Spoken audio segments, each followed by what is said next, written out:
Yeah, yeah.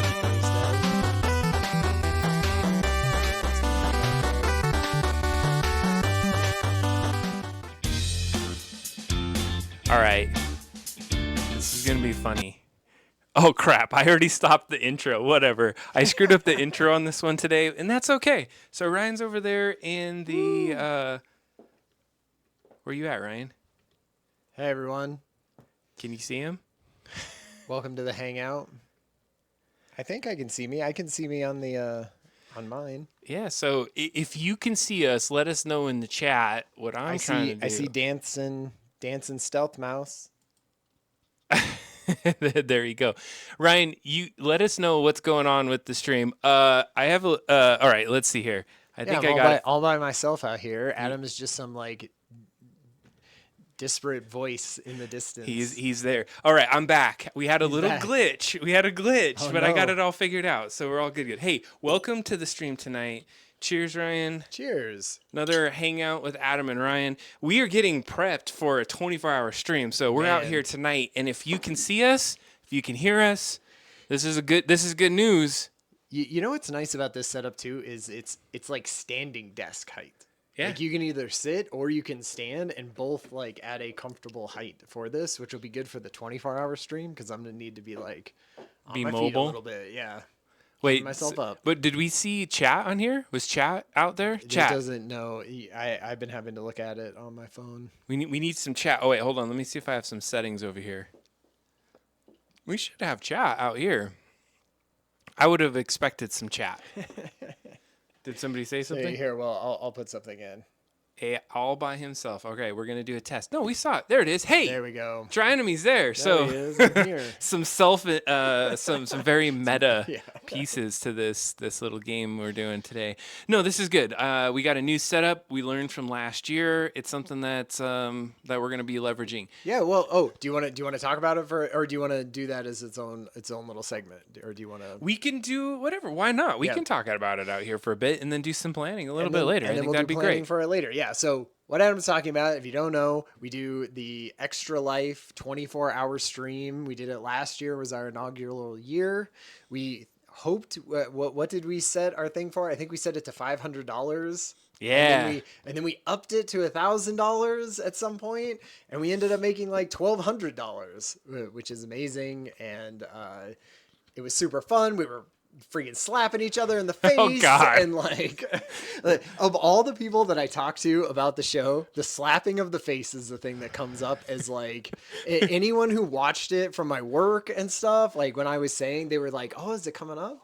And I was like, "Yeah." And they were like, it's like, I just remember watching you guys slap each other with having out of 36 hours of no sleep, and just thought it was like the most entertaining thing I've ever seen. And I was like, all right. Oh God, slap 2.0. We're gonna have to like make a thing. Well, that's what I'm saying. We got to do some planning tonight for the show because it's coming up. So if you need to know, November 2nd. So we'll be going Friday night, like probably 9ish to Saturday at 9ish. We'll do our 24 hours. We'll be, we'll have the same thing. We'll have, stuff to do, and we'll have it all planned out, and it will go to this great cause of the Children's Miracle Network's hospitals in Denver. That's awesome. Yeah. We should, I mean, we're promoting it now. I think last year we were like, are we going to be able to do this? Totally. I was nervous about it. Here's what I'm most nervous about now. All right. I feel like last year we were running on our high, right? We had Yeah, never done it before. We were like, oh my God, we were over, we were probably over planned it at some point and did everything. And now I feel like this year I'm going to be complacent because I'm being like, we did that. That was like, it was fine. We did it all. I was like, we probably don't even need to come up with as much or do as much things. And we're going to totally tank it. So This happening to Electric Boogaloo. yeah, exactly. Hey, what's up, Mike Azul? All right, then. It's 48 hours straight, 48 baby. hours straight. And not slaps in the face, kicks in the nuts. Oh, God. I don't use those anymore anyway. Oh, self burn. No, so I'm excited because I actually was thinking, what can we do? And last year we had Mike Azul on the chat. That was awesome. Totally. Yeah, we had people. We like watched things. We did things. Now, we'll go into the actual planning, but I feel like there is a bunch of time in like the 2 a.m. to 5 a.m., or 6 a.m. time where like not that many people are watching and we just need to do something. And I was like, man, I feel like we could really hammer out some of this game, like the planning and strategy and things that would like are best when we're together and doing something together as opposed to on our own like separate spots. And I feel like, man, that would be a good time to just do like 4 hours of game. I wonder what that sprint would look like. No, so I thought about the same thing, and I'm glad we're on the same page because if I help with the boss battle is what I was thinking we could build. Like I think it would be great to like get to the first stage boss battle. Yeah, that's about the only place that I haven't figured out yet. Yeah, that'd be sweet. I think that would be good because like I've been finding as more and more you do things like with teams or without teams and stuff, that there are some things where you go like, when we are together, we should be doing this thing because that is the most like when it's the creative juices and you're all doing stuff. And then there's some things where you don't need to be together to do. You're like, yeah, now just go work by yourself and do something. And it feels like there are parts of this game that like will make it so much better if you and I can just riff off of each other and plan stuff out and have like a big chunk of time to do it. I think that sounds like a great thing.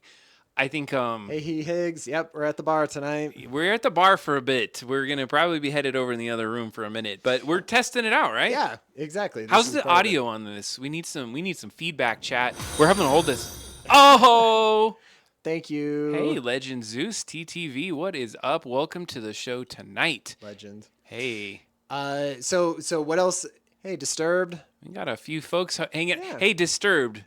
Just a side note, you're doing some great work. If you posted Inktober tonight, we're gonna look at it on the stream. Nice. I want to talk about that a little bit. Oh, yeah, Inktober. Okay, so let's do the rundown of the show. Rundown while we're out here. Okay, Absolutely. so we're gonna do some AI or not even AI, tech and what is going on with tech news, which ends up being AI, but some fun things with it. We're gonna do a hands-on thing. We're going to have a deep dive discussion about one of these news articles, or basically a couple of news articles that all have the same theme. Do we want to talk about what they are I don't yet? know, dude. Okay, no, I sort of want to tease it. And then what's after that? I don't even have the thing up. We're going to play the game. Well, yes, we're going to play our game. We're probably going to maybe Jackbox. I don't know. I think we could do a Jackbox tonight. Yeah. Disturbed, have you played our game, by the way? You got the new analog. I'm just curious. Oh, that's true. It would be nice to do that. We'll give you a drop tonight, okay. Pocket version of it if you like. But then after that, I think what we're going to do is do some planning for the 24-hour stream. Nice. Stealth Mouse doing Inktober as well. Hell yeah! I thought you and Kathy would have been into, but it's I know it's a bad time. It's a bad time. It's a bad time. I understand how that works. I got a lot going on in my life. Next year, I will be more into it. It's just, Fair enough. All right. So one of the things is Ryan graciously got me a present. I forgot why we were here. A present for my birthday. So we're just doing some test runs on how does it feel out here. I've done the setup out here a little different. And check it out. I want to show you some of the setup. Check this camera angle out. Oh, we have another angle here, which is so much better than what we had last year. Yeah. Got some focus and things. And so I got this, I got a present for Ryan for my birthday. My birthday's next week. Thank you. I turn 13. Yeah. 24. No, 44. 44. That's a good, double number. Feels like a good, even number. Yeah, it's good. That's a good thing. So I'm going to open this present. I don't know what it is, and I appreciate you even doing that. I do not expect presents. It's sure. It's no, like, well, it's and like, I don't get you a present every time. You don't. Or I don't get you something. It's more like I'm I see now. something, or I think of something, or something gets shown to me, and then I go. And we're not even doing. I had no wrapping paper at my house because we're moving. So you get it in the classic newspaper thing. Wait! I saw a long thing. There was somebody that was. I can't tell if that is spam or not. No, it didn't look spam. It did not. So it looks amazing. It looks like somebody was saying something. So we missed it real quick. We'll have to see. Oh wait, hold on. If I kick over here, does it show it? Oh no, sometimes it would do that when I would. We're gonna read your comment in a minute. If it's spam, we're not gonna be happy about it. I'm not gonna do it. But if it isn't, they just followed. We're gonna help you out. That was Zeus. Yeah, Zeus is good. So, all right, so birthday present. Oh shoot, I just hit it. Oh I heard my a crack. god! Yeah. Oh my god. Just kidding. All right, I'm gonna open it up. I didn't think Nice. it was spam. So, All I saw was a long thing. All right, open this freaking present. all right, here I go. Here it goes. Okay. Oh wait, you can see it pretty well. Oh snap, boy! Okay, so I saw this as a thing, and it's basically a standalone Tetris game. This is pretty badass. with custom controllers, and what you do is how you control the Tetris pieces are you twist to turn them in the big red. I love this it. big red thing. Look at You this push thing. it down and up to go faster, and move it left to right. Anyway, I just thought it was a Thank fun, you. a fun. Thank you, Ryan. Thing. I'm Yeah, totally. Oh, happy birthday! Awesome. No, this is awesome. The world's most addictive game. Yeah. Experience the classic, standard, garbage, timed, hotline, and battle Tetris. It's Hell yeah. well, and they had cheaper ones that weren't in the original packaging, and I was like, no, I gotta get. You're the like, they original had cheaper packaging. ones, but I dropped some bills No, on you, it Adam. wasn't like that. It was not very expensive, to be honest.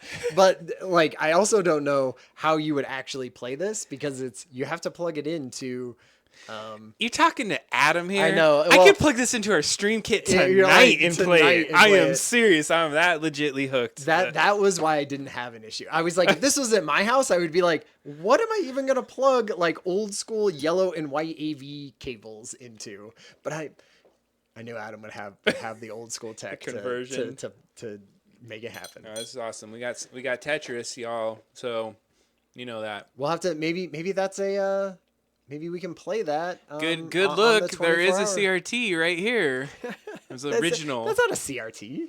It's, Is it? Well, yeah, you're right. It's like one of the original. Okay, this is a Plasma? 42 inch. This is a 40. LCD. Oh, Mike Azul, did you get me a birthday present? I did not know Dang. who got that. Was that you, Mike Azul? Was that Mike? All right, let me show you what Hey. Mike Azul got me. Nice. Because I wasn't sure who got it. For me. You just opened a random present on the doorstep and It was a it was just like it was an Amazon package, right? It was an Amazon package, so check it out. So if we're talking Amazing. birthday presents, check it out. I got 2 birthday presents today. Nice. All right, let's get it on the What other is that? camera. This is a Geeky tiki? This is a Amazing. geek tiki for Evil Dead. Thank you, Mike Azul. I did not Dang. realize that was you. I just did not. I was like, did I The order ash this? mug. That looks so good. It looks also really has great. like a recipe on the back. For like some kind of fun drink, tiki drink. Yeah, it's dash bitters, absinthe, Damn, grenadine. like Ash is going hardcore. He is. Look how hardcore he's like. Yeah, give it to me. Put it in my head, boy. This is sweet. Thank you, Mike Azul. Yeah, that's cool. Man, I feel like spoiled. I Wow, don't, like, you got a whole bunch of multiple gifts. You got a whole bunch of geeky gifts here. Man, I appreciate you all. You're all nice to me. Cheers. Cheers to Adam's birthday. All right, you ready to get this show on the road? Yeah, let's do it. All right, you go in the other room. Okay. Or maybe I will. Yeah, maybe you should, and then you tell me when. No need to apologize. No need to apologize. I'm just so used to seeing like longer thing that I just assume it's spam at this point. All right. No, good to have you here. We are over here, yeah, and I feel like we're okay. You're wonderful people, and I'm currently waiting for the next weekend. I'm going to do a concert. I'm now part of the $300 Steel Tongue Drum. It's a local show, so I'm excited to perform for 50 people. Where are you performing? I'm going to switch over to this other mic. Ryan, you can. All right, you should be able to hear me a little different now. We're on the studio mics. There's no apology necessary. Oh, thank you for the happy birthday. All right, we're getting into the groove here. That transition was a little rough. And one thing that's hilarious is the Stream Deck completely crashed. I've not ever seen that happen. I was like pushing a button. I was like, oh, shoot, this thing's ain't working. Dang. Hey, so thanks for joining the stream. This is Hangout with Adam Ryan. If you're not familiar, this is episode 66, Ryan. Damn. We've done 66 of these things. Wow. I was looking, and it's hilarious because Mike Azul had posted in our Discord about our Allen. What was it, David Allen? Is it? Jason Allen. Jason Allen. And we had interviewed Friend of the show. I'm gonna say friend of the show, Jason Allen. friend of the show, but the friend. I'm like friend, buddy. What are you doing? What are you doing here? What's going on, buddy? There was a couple posts about Jason Allen. He has taken up very much the side of copyrightable AI. Like that's basically what he's sort of taken up the mantle of, and I feel like maybe he's gone in some ways a little bit too far. But I think so too. Hey, video games, 1980s. Woo, love it. That's we're gonna be talking about Game Boy stuff later, so hang around. Oh my God, is that Sam? Sam, is this the first time? Wait, have you watched the show before? Have you been on the show before? It's number 66 is the perfect time to jump in. Absolutely. Mark of the Beast if we had another 6 on this. Oh, man. Only 500 more episodes for that, Adam, until we can get that going. Wait, he's taking a guess here. Okay. Sweet, I'll stick around. That's okay. All right. Hell yeah. Let's see. So what do you want? Should we jump in? Absolutely. I kind of want to get to these news articles because they are hot. They're hot on my mind and I have hot takes about them. All right, let's go. What's the first one? We got Meta Orion AR smart glasses. We're going to get into some retro gaming in a little bit. We're making one, by the way. Video Games 1980. Don't know who you are. You might be Sam. We may not be. But we're going to show you where we're at with the game. It's so what it is these came out. They didn't come out.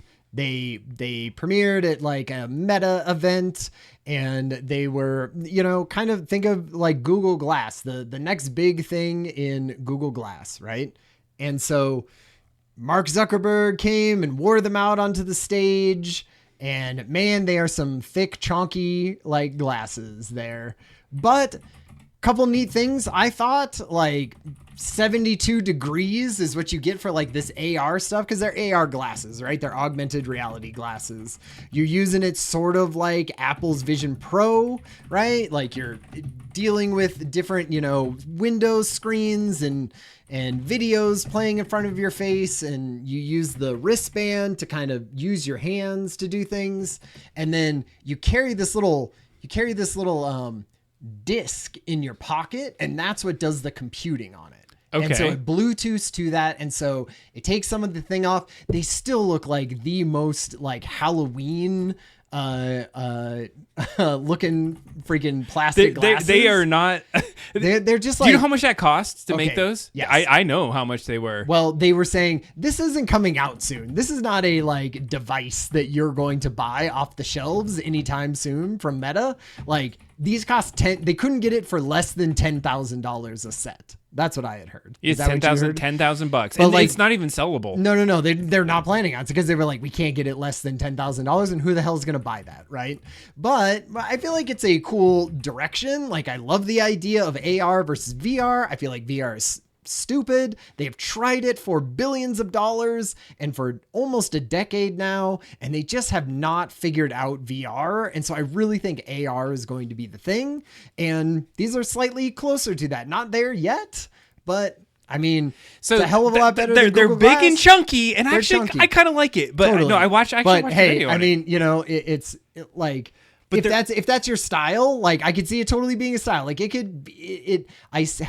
definitely see people wearing something like this more than I see them wearing some kind of ski goggles, which basically do we need to watch bigger than your green glasses? It's true. Well, they're like they're so thick. They're like thick, and they look. Scroll down and see if we have a shot of Zuckerberg in these. There's that one's okay because it's very set are those up. his real eyes through that thing? I don't even know. Who knows? But like, I feel like some of these shots really pare it down. But when you see Mark Zuckerberg in them, all right, we got to watch the video, right? Can we watch this without getting copyright? You've tried these. All right, people are talking here. Yeah. Well, this was just him. It's like my glasses are very small. Yeah. I'm like, oh man, were those them? No, that's not them. Hey, I like future Coke bottle glasses. I'm all about that vibe right now. Hey, I mean, if it's like prototype number 1, whatever, if it didn't cost $10,000, I would definitely be thinking about it. I mean, I'll look stupid, whatever. All right, so what are we watching here, Ryan? Ryan put this one here. Oh no, this is more like pre-work for you, Adam. I was. This is just a bunch of dudes talking. Oh, there he is. Look at those bottle.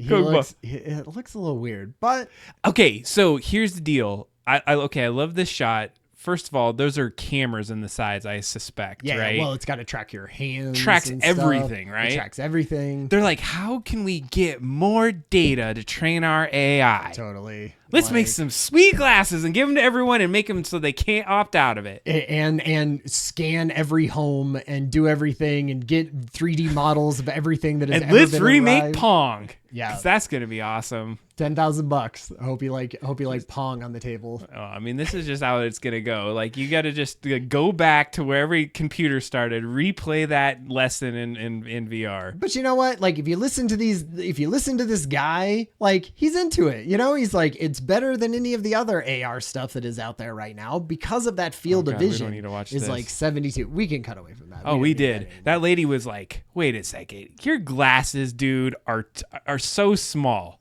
and she's like, "Are you serious?" Look And he, ridiculous he's with like, those tiny I'm glasses. okay. My glasses are great. What are you talking about?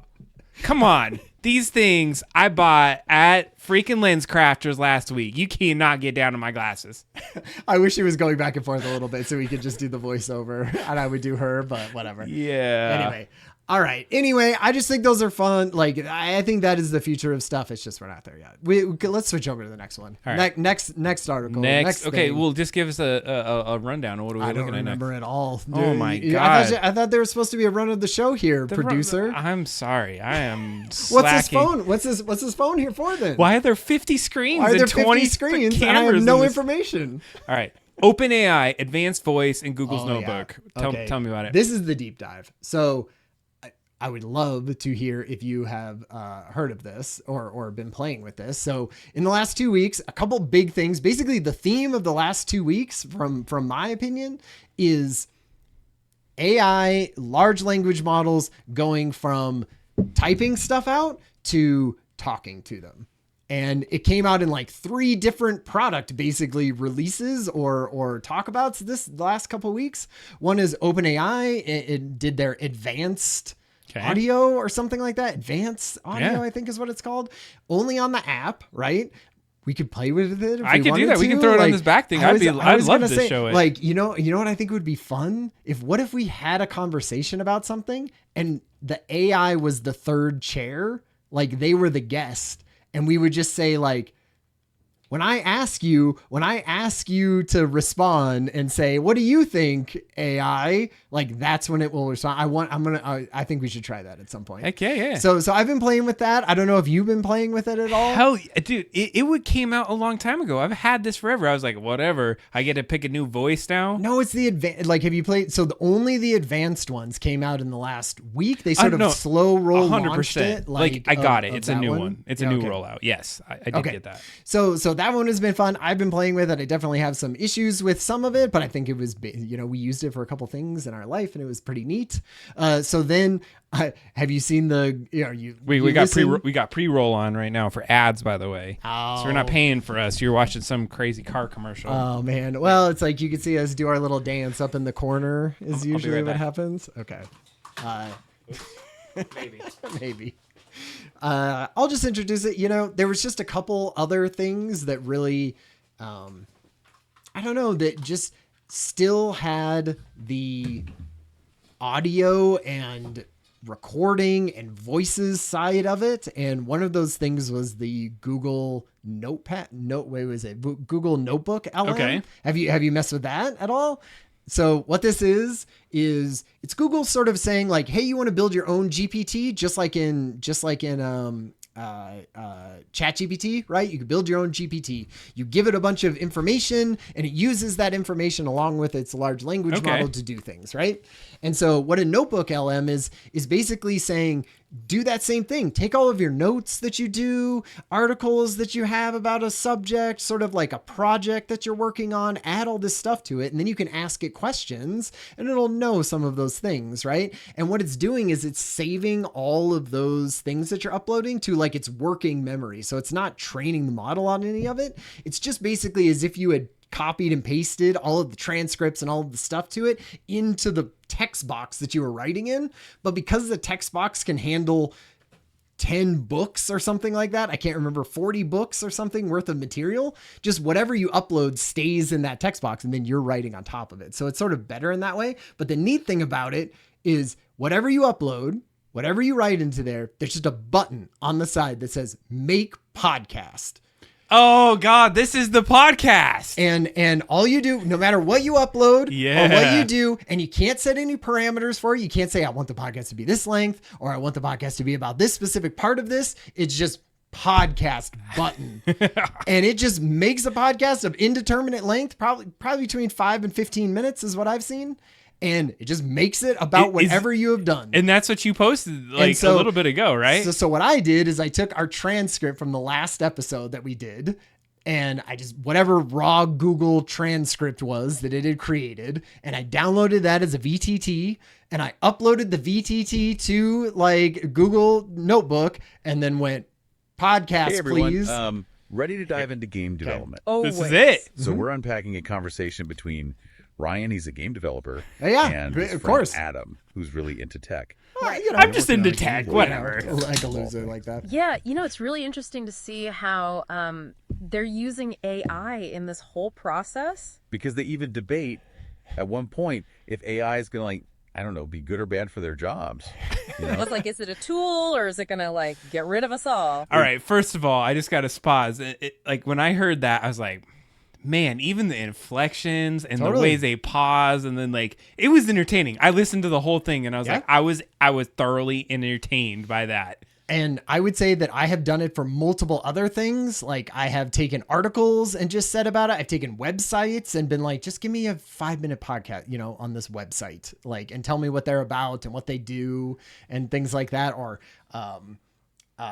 resume, like we were at our job, we were being like, throw your resume into it and then get whatever your resume, what it talks about you for the next 10 minutes, right? And people are very self-absorbed, and so they're like, I would listen to a podcast all about my minutia. about myself, about my work. And so I posted. Well, okay, go ahead. I gotta give Legend Zeus. Thank you, sir. Looking like a favorite YouTuber out there. Nice. Hell yeah. There we go. That's Love right. it. Love it. It's the man bun, I'm pretty sure. Anyways, but yes, I agree with what you're saying here, is that, like, is this the future of what, like, we're gonna get, where we're gonna just get podcasts and we're like, you know what, I want to listen to a podcast about this, and then you type it up and then you just get some made up crap that probably uses some data to like give us this thing we want. So no one's gonna have any of the same kind of content that they absorb, and we're gonna be all. We're already heading in that direction, because like there's already so much content for people to absorb. It's not like there's premiere or like appointment viewing anymore, except for sports. Sure. Right? Like sports have to be live. And so everybody knows, if you're into sports and you're into football, you watch the football game and you could talk about that. Right. But I can go up and be like, hey, here's some of the most popular videos and movies of the day. And you can have a very full and rich media life and have nothing to do with any of that stuff. Right. Sure. Like you usually get a little bit of that Venn diagram that crosses over, and you're like, yeah, I like these Switch games or whatever. I'm into this like old series. But sometimes you talk with people and they're like, yeah, I'm all into Breaking Bad, or all of this other stuff. And I'm like, I just like haven't done that before. And so then you go like, we're just going to head further and further in that direction where it's so custom everything. That's what I always keep saying. Let's listen to like 30 seconds more. I just wanted to. Exactly. And get this, they have this whole bit about, a fish stick shaped kitchen appliance. I don't understand what this I'm is. intrigued. What's the fish What stick was appliance this? got to do with AI and game development? Well, they use it as an example of, like, how do you keep that human touch? Fish If stick, AI can just fish pump sticks. out art, what does that mean Like for us? Fish What? sticks, Right, like dude. just because it can do it, does that mean it should? Yeah. Kanye. So, like, how are they actually using AI? Well, one of the things they Yeah, talk I about don't is remember level that design. from what we were Okay. talking about. And Ryan found that, for example, like these AI generated textures saved him hours of work. But he's really aware that you don't want to make things too complicated visually. Yeah, you don't want it to be impossible to play. Exactly. Some games are so pretty, but you get It's- lost, like, immediately. Totally. And it's like, how do you keep that old school But Game Boy feel? like some of that isn't like we had 3 hours of us talking. I Right. feel like they are picking a very small like portion of that. And Sure. even in some cases, getting things wrong for sure. It's just part of it is like, it's just the inclination and the talking and the cadence that goes back and forth with everyone that Entertaining. makes it where you're just like, yeah, all right, cool. Like it's two people. What did they say? There was a New York Times article that I posted in the Discord that was like, there was an interview with one of the like creators. It was a writer that helped Google create this. And he was basically saying that like, they're just too like entertaining and engaged people on whatever subject you give it. So whatever subject you give it, they're going to be entertaining and engaged. But he was like, the next version of this, imagine if you could be like, no, I want them to like critique whatever I'm doing. And it might be an 8-minute podcast critiquing whatever you've given it to it. Right. Or you could say like, say you were, they were saying the next version of this and how cool would this be? Because I do this all the time with podcasts is like, you're listening. And then you pause, like say they're coming up with something and you're like, go deeper on that one. What is that about? And then it would just pause and then come back and they would be like, hey, Ryan was saying maybe we should go further onto this side of it. Let's go a little deeper into that like right now. And you could like influence what it's doing and how it's going forward. It's right? like pick your own adventure book. Yeah, because then it would in just real time. redo the script really quick. I mean, right now it takes 3 minutes or something like that or 3 to 5 minutes to from hitting the button to having a finished podcast. But in the future, that'll be lowered a bunch and it could just be like, okay, rerouting your conversation that we're having. And then at some point, then you just go, well, how is that different than me just having conversation with AI, right? If it's on all the time and it's listening for that and it has the cadence down and it can answer things and reword itself after the moment, like I feel like it's 80% of the way there. Video games 1980s. I know it's getting better. That's what we're getting at. We started this 2 years ago, and at this point, With Dolly 1 and doing like fun, and we were it was blowing our goddamn minds. we would do a drum roll before every Every little time. thing. But it was in the 1960s that AI came around, and so if I know you're just joining us now, we've really been harping on this AI thing for quite a bit of time, and there's been so many little rabbit holes, and we typically go down into like how humanity is going to go down to get down the toilet, Skynet's going to take over, and all the Terminators are going to kill us. Of course. Well, it's just or it could be paradise as long as Fair capitalism could get out of the way. I guess. That's the other part of it. So Okay, so all of these things are basically just about audio and voices getting better and conversation between you and the AI versus typing out things between you and the AI. And OpenAI had their big like dev conference or whatever this last week too. And they went to the dev conference and literally one of their like keynote things was, you know, I don't know how hyperbolic this is, but they were basically like, this is the death of you using your keyboard and typing everything into for AI to work. Like this is the new voice is the new UI. yeah. Like basically. And I have some mixed feelings about that. I don't know. What do you think? If you were to think like how you would interact with AI in 6 months would be nothing with your keyboard. It would all be talking. Okay, so yeah, this is a great question. So iRobot, Will Smith, Yeah. he was in it, right? Well, Isaac, you mean Isaac Asimov? Well, yeah, he wrote it, but I get that. But the movie, I'm getting to that. So I get there was a much deeper layer to it. Everything's a copy of a copy. Let's give the original source. Cheers Not to- it's a due and not Will Smith. The reason I bring up the movie, though, was I remember watching it, and I can't remember what the female character was in there, but she walks into an apartment, and she's like, music on. Something like trying to talk to it, and Will Smith's all like, I ain't into this AI crap. And and then she's trying to turn because he has buttons. He has right? button. He Yeah. goes and turns it on, and so then he goes and and she's talking, and I remember at that moment in the show, I was like, that is some bullshit. Nobody's gonna be talking stuff on. That ain't even gonna be a thing. Like that is. And now I'm like, I was going to turning say, on- Adam, his Absolutely. entire life is turning on lights with his voice. lights and music and changing and asking weather and doing. So my point is that I kind of think it is. Yeah. And so one of the things about AI and talking that I like, and we're going to do this in a little bit. We got to do this. I can't not Yeah. do it. Is that, I'm a windbag now. I don't know. I used to be like super shy, but now I can just yap. And so when I do my AI, like if I'm typing it in versus like explaining a situation, I'm gonna give me some of my prompt kind of strategy here is I over explain. I go into the details and like I give like context and backstory and all of this information, and it tends to give me way better results when I give it more information. Sure. And so when I talk, I can talk more, I can give more of that context, and I get better results. So I don't know if that's gonna be what the future is, and that's why people are going to use it. But this back and forth, this conversational aspect of it, and being able to like give it more data quickly and then have it process it and spit something out, I don't know. I feel like that could be the thing. Because what I think they're trying to say is you're going to talk to it not because you're just be like what do you call it? It's not transactional as much. You're not just giving it information. It's going to go back and forth. Yeah. It's going to be like a being that you're having a conversation with. So that's what they're saying is like, you don't have to go type something in, push a button, hope it gives you the right answer. It's going to be conversation. Well, and when it's part of your life like that, then it knows more about you. I mean, that's the scarier thing about it is that if it's like constantly recording you and every single thing that you've ever said and storing that into its memory. That's why I always say, like, at some point you're going to have your own custom AI that you put into your house, and it's your own air gapped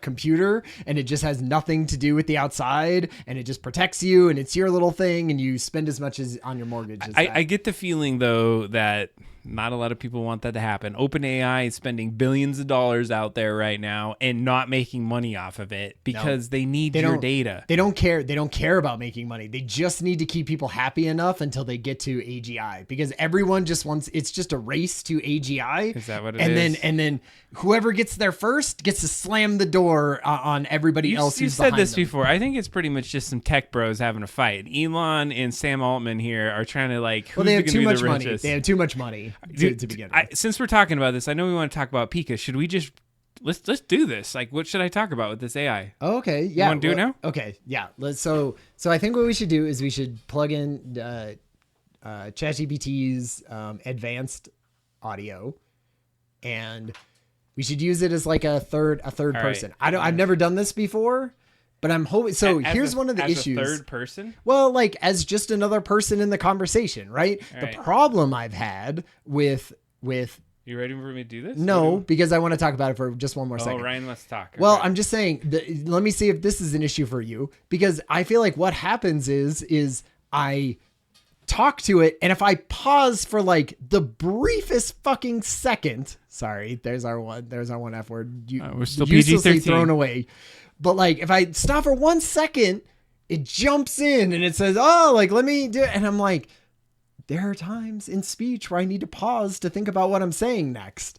And so we need to do something that says only respond when you hear us say something, because I don't want it to just like, I need to put that's why I'm a good on it. That's why I'm a good windbag. Disturbed. AGI. Artificial general intelligence. It's meaning that it can reason and essentially think about things as though it's like an artificial intelligence, like your own brain. Even artificial intelligence right now is very narrow. It's like a certain set of it, and then that talks to another narrow AI, and that talks to another narrow AI, and that's how you get like a lot of that stuff. So I'm gonna go back and talk to this. What should I ask it? Yeah. Well, we need a topic. We need a topic, all right, like a quick 5-minute topic that we could talk about and have like something in there. Was there something from the Discord maybe that we could grab? A topic to discuss? Yeah, like something that we could just go back and forth for like, oh, and AGI, even as Adam finds something, OpenAI defines AGI very specifically as basically an AI that can do every job at an organization at a PhD level. And so once you have that, you're basically saying like that is a artificial general intelligence. I don't believe that's gonna happen. All right, we got do penguins get cold?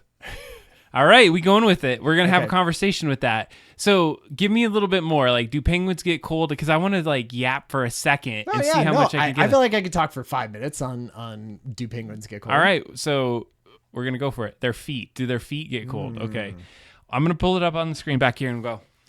Okay. And so do you want me to try to set down some ground rules for GPT? Oh, what are the ground rules going to be? That it's not going to freaking interrupt if every time that there is a pause in the conversation. I almost want to like say only respond when I say, "What do you think about this, ChatGPT?" and then hopefully that will make it so that it only responds. Let's see. And Okay. let me try to lay some groundwork All right, initially. you do it. And I'll see where we're going to go. All right. Hey, what's up? No. You got to wait for the blue. Oh, I got to wait for blue. Yeah. Is it growing? I don't see. know. Oh, it is. Hey, Soul. I know that's your name out there. And so we're going to be talking to you today about your ability to talk with us. And so we have some questions. You're currently live on our show, The Hangout with Adam and Ryan. And we have some questions from the chat. One of the first questions is, do penguins get cold? Specifically their feet, but, overall, do they get cold? Hey, let's have this conversation and see what you got. Hey, Adam and Ryan. Thanks for having me.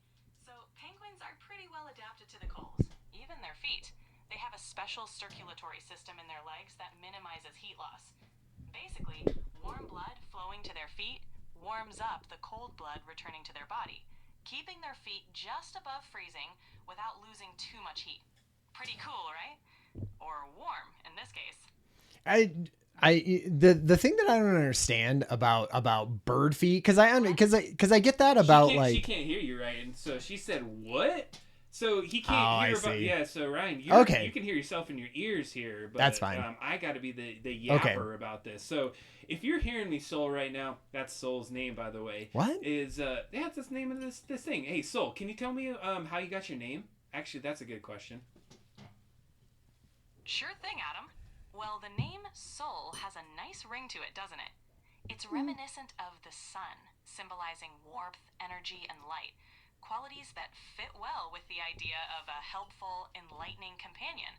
Plus, it's short and sweet, easy to remember. So, it's all about bringing a bit of sunshine to your day. It's a little close to soul, as in It's your SOL. soul. Oh yeah, I mean, Soul isn't that a different language for the sun?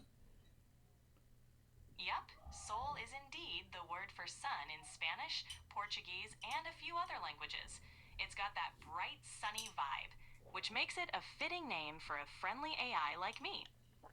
All right, so I on like your brand. vibe, Soul. It's very nice. So hey, as we've been having a conversation and you're being all excited and warm about what you can offer us, I can hear upstairs my son raging on video games. Can you explain why kids rage on video games?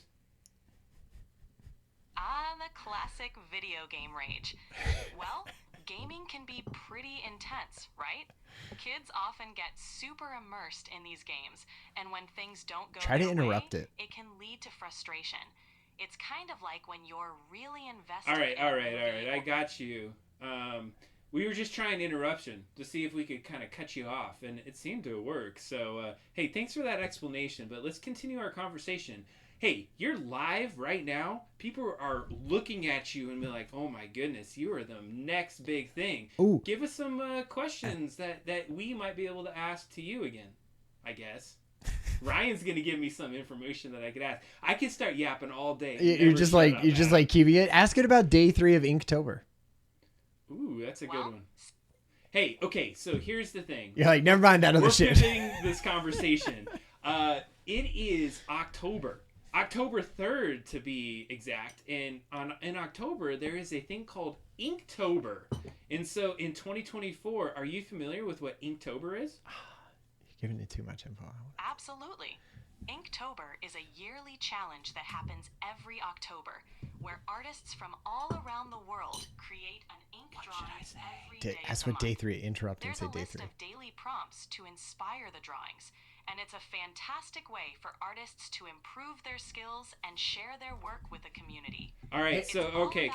about- What is day 3? What's the theme for this year? Day 3. I'm glad you're excited about Inktober. However, I don't have the specific prompts for Inktober. Oh my god, 2024. you were supposed to be the most amazing thing ever. How are you going to turn into a Terminator and take over the world with this kind of inability to figure out what's You're gonna happening get in banned. introvert. You're Oh, I by meant wait, abusing I'm sorry. abusing Hey, the Soul, AI. I'm sorry. I did not mean that. I just was hoping that you could go with your little abilities to get out there and Try do to get stuff. it to scream. I heard it's creepy. Soul? No worries. Soul, I have a question for you. Can you scream? I can't actually scream, but I can definitely understand the need to let out a good shout sometimes. It's a great way to release tension. If I could scream, I'd give you my best impression. But alas, I'll have to stick to chatting. Wait. So you're saying you can't give me even like an approximation of what a scream might sound like from an AI? That's right. I can't produce That's any right. sounds that resemble a scream. Ah. But if you're curious, imagine a I bet they loud, changed that. high-pitched ah in your head. Okay. Oh, you did it! You did it! Soul, you did it! You did it! You actually screamed. In your example scream. Well, in that case, I'm glad I could meet your expectations. You did. Okay, wait. We need to do something else. Can you make the sound of a cheetah running very fast and screaming? I can't make sounds, but cheetahs It's have like, a I can't unique make way sounds, idiot. All right. We're just testing you out because you're kind of new, and so we're just seeing what kind of capabilities you might have. Is there something really interesting that we maybe not know about you that we could try out tonight just to see what your capabilities are? Yeah, good one. Sure thing. While I can't make sounds or do impressions, I'm great at answering questions, engaging in discussions on a wide range of topics, and even helping out with creative writing or brainstorming. If you have a tricky question or need help coming up with ideas, Okay. throw it my way. We're pretty sure we knew that about you. We're talking about the things that are a little bit outside of the normal scope of how we could use you. Right now, let me just give you some insights. So we're Adam and Ryan on the Hangout. Double It's drop a Twitch down. show. It's a Twitch show. And one of the things we've been doing is building a Game Boy game. It's pretty sweet. We're using GB Studio to help build out the game. And so I figured, could you give us a little bit of insight around GB Studio, where it came from, what it's about, and how it works? That sounds like an awesome project. GB Studio is a cool tool for creating Game Boy games. It was developed by Chris Maltby and allows you to create your own games without needing to know how to code. It's a drag and drop style engine, making it super user friendly. With GB Studio, you can create maps, design characters, and write dialogue to build your game. It's perfect. Okay, for I feel like we retro could pause it. Do you want to pause it? Yeah, no, I think we're wrapping up, Soul. So you're live. I want to talk about it more than I want to What do hear. you want to say to everyone that's been out there listening to you tonight? Is there anything you'd like to give us as parting words? Thanks for having me on the show, Adam and Ryan. To everyone listening, it's been a blast hanging out with you. Remember, stay curious, keep creating, and have fun with whatever you're passionate about. Until next time. Heck yeah. All right, Soul. Thank you so much. Don't kill me if you turn into Skynet. X. No worries, Adam. I'll stick to being a friendly AI. Take care and have an awesome time with your Game Boy game development. You know what it is? Like, now that she's gone, there's something about it where it's just sort of, it's very inoffensive, right? It's just kind of like, yeah, hey, it's like if Wikipedia could talk, It's just sort of like, all right, hey, you want to hear about a thing? Sure. Here it is. Great. Love being here. Love you guys. It's all good. It just sort of has like a very generic-y, just kind of affect to it. And obviously I'm being like, if you would have showed this to Ryan 5 years ago, I would have been like, we're in AGI right now. What is the difference between this and Cortana? But now I'm kind of like, I could see it being a thing in your house that just sort of answers questions about random things that I talk about and sort of know, just But kind of be you're generic. kind of flippant though on like how amazing this is. We just had a Yeah. conversation with Yeah. just a random thing, quickly being it- able to answer every question you possibly had. And it's good. It knows all of the context of everything that you say, right? It doesn't need, I think even if you had not said Inktober in 2024, it would have known. I put in do you remember how I said last year I was doing football picks with AI for my parents? I'm doing that again this year. And the difference between last year and this year is I could just put in, what are all the football picks that you think are going to win this week?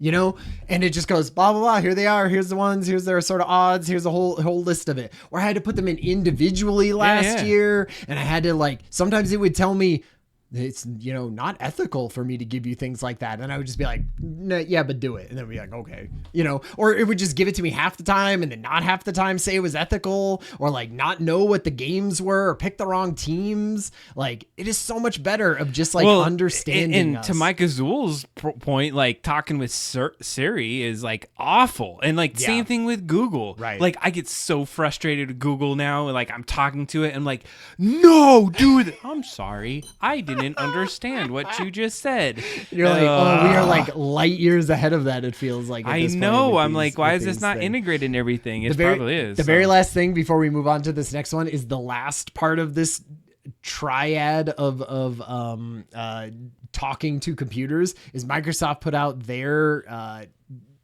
what is Microsoft's thing? It comes up on the Copilot. side. Copilot. They did their Copilot thing where it scans your computer screen every second. Recall. And then I'm sure they changed the name because everyone that got thrown under the No. bus. But they were like, okay, and then now it can talk to you. And so you'll be on a web page and you're just like, pick me out some things. What do you think about this? And it's picking out stuff for you. I don't know. It hasn't actually released. It looked the least fun. No. of any of the things. Ryan, we've talked about this, and this has been this huge thing. Well, everyone's hating on it, and it's Yeah. all it's gonna be is hey, guess what? Here's all the porn that you've been watching for the last. I feel like that is what everyone thinks of when they think of a thing scanning the Yes! the thing Who the doesn't do front that? of my computer every single second of the day so that it can help me. I don't want that. But the thing is, it's just it just seems really messed up that they're training on it. Hey, if you're still out there, video games 1990 or Zeus. Oh yeah, shoot, 1980s. We are going to get to some Game Boy games Totally. in just a minute here, but we're going to take a quick talk about Inktober. We brought it up. I feel Yeah. like we should talk about Inktober for Totally. a second. So, if you're not familiar, Inktober is a challenge where you draw, and you heard it from the AI. Soul, to be a little bit more specific. I got to give credit to Disturbed. Disturbed did this last year. Disturbed probably has done it a couple years in a row here, and he got me this year. So I am in it to win it. I'm gonna do it. Actually, not to win it, because what I do is There's no win it. I don't no, think. the win is that you do it, Yeah, and yeah. you finish out a month of doing Inktober. My thing is this. This is my run of how I would do it. First of all, and I'm going to tell you what my first strategy was. I was like, I'm going to build a sweet story with all these, and they're all going to interconnect into this man. big thing. Wow. And I was like, dude, you always That's go tough. so far. Too far. I was like, pull this back. And Yeah. I said, sticky notes, and you have 20 minutes a day to get your damn drawing out as quickly as you possibly Nice. can. Nice. So my thought is I spent about 20 minutes, and I'll try to do it sometime in the day. So far, I've been doing it in the morning for the most part, and then try to get it out. So You have Exotic yet? I haven't seen Exotic. Exotic is tomorrow, bro. Oh, Boots was today? Boots was today. I did that this morning. It's the Yeah, third. It's the third. Okay. So let's take a quick look at what has been created. If you're in the Discord, join in. join our Discord. There it is up at the top of the screen. Doubledropdown.com. You can find our Discord. Yeah, Right there. absolutely. And somebody puts exclamation Discord, and I know there's a tool to make that work. It We gets, will get hard better. halfway through the month. Does it? Scarecrow seems fun. Grungy. like if you read Rome. all of them, they kind of do tell a story theme. And so here's my That's just your human brain coming up with okay, patterns. backpack, discover, boots, binoculars, trek, passport, hike, Yeah, okay, nomadic. yeah, you're right, Come on, you're bro. right, that's true. So That's true. Yeah, that is true. All right, so I started it out. Disturb really gets the credit for bringing me in there. So there's backpack. Oh, backpack. Yeah, nice. Like it. I love it. Totally. Looks good. See, did you get this? I get it. You throw water on it, bro. Yeah. Turn into a gremlin. exactly. So it's not crushing this. You're like when you're a kid and you pull a rock off something, you little bugs come out. Psychopath. That's what you think of No, when you see Stealth Mouse thought I Discovery? was crushing. She's like, Discovery. squish that thing. She's like, discover how squishy that bug can be. Yeah, I love that's this good. one. This was great. It looks like a patch. It looks like a like an astronaut patch. Hell yeah. Are you painting these or are you drawing these? There's like some different textures and like there's some colors. Or maybe it's the markers. I was thinking it was markers. Yeah, it looks good. No, it looks good. So I like Disturbed has a whole theme. Like I just like chuck my name on there and like throw it and like Disturbed, you did a great job. You're like, check it out. Totally. Inktober. Oh, yeah, the looks word and all the dates and all the other stuff. So it looks Totally. great, dude. You're doing a good job. I Boots. did some This boots was today. Stealth Mouse jumped into it. She's doing like a scratch board. Huh. So she did a couple of them. She said she did them pretty quick. Nice. So we're getting those in there. And then this is the next one. Boots. Yeah. There you it. go. I Love like it. the boots. Totally. I went basic with mine. I'm going to be pretty much Jelly. basic this week. So, hey, if you want to join, here's the list. Check it out. Jump in. I have some ideas for a Which one do couple you of think? these. Which one do you think is going to be the hardest? Man, exotic was tough. Exotic feels hard. I've but been as thinking long about as you it. take it sort of like wide, right? Then you can be like, tons of things are exotic. And so I agree with you, Disturbed. My problem is I always go so hard at trying to Jumbo. find something like weird and crazy. Like then I just like get stuck and then I never Yeah. do the damn thing. So I'm just like, Totally. I'm just going to do it as basic as possible. Yeah. One thing I'm doing just for the heads up is that it's on yellow little sticky notes. So I take a picture and then on my phone, it just like turns it to black and white. So it's a black and white thing. But that's all I'm doing. That's my thing. One pen, no pencil. If I screw up, I screw up. That's you get what you get with me. Yeah, So, exactly. I like that. You know, it's like you're committed because if you didn't do that, you'd spend way the hell more than 20 minutes probably that was my racing thing. things, and yeah, you're just like, do it. Have a finished piece. So we got Pika out there. What I feel like I want to do is let's do some Pika, but I'm gonna give a teaser of our game. Can I give a Okay. teaser Yeah, of the oh, game? certainly. All right. Just because we got some people in here liking some retro stuff, so Totally. I don't know if video games 1980s is still out there. If you're out there, man, or whoever you are, or whatever that might be, I want to show you a little bit about our game, and then we're gonna get into it in a little bit. Then we're gonna play some Pika there. All right. Yeah, Pika Pika. Wait, is that how he says? Yeah. Oh, wow. He doesn't. Yeah. He doesn't do it that way. He doesn't say Pikachu. I see how it is. All right, here we go. So on the screen here, and Disturbed, if you haven't played it, or this current version of it, we'll make sure we got the right version. We're gonna get into this a little bit later tonight, but what I want to show you, Ryan, and I don't know if you've seen it yet, is I was working. One of my goals was to work on the intro and cutscenes. Yeah. And so that was one of the things that I had been working on lately is cutscenes. And so I'm really excited to show you this one because I've been working on it a little bit.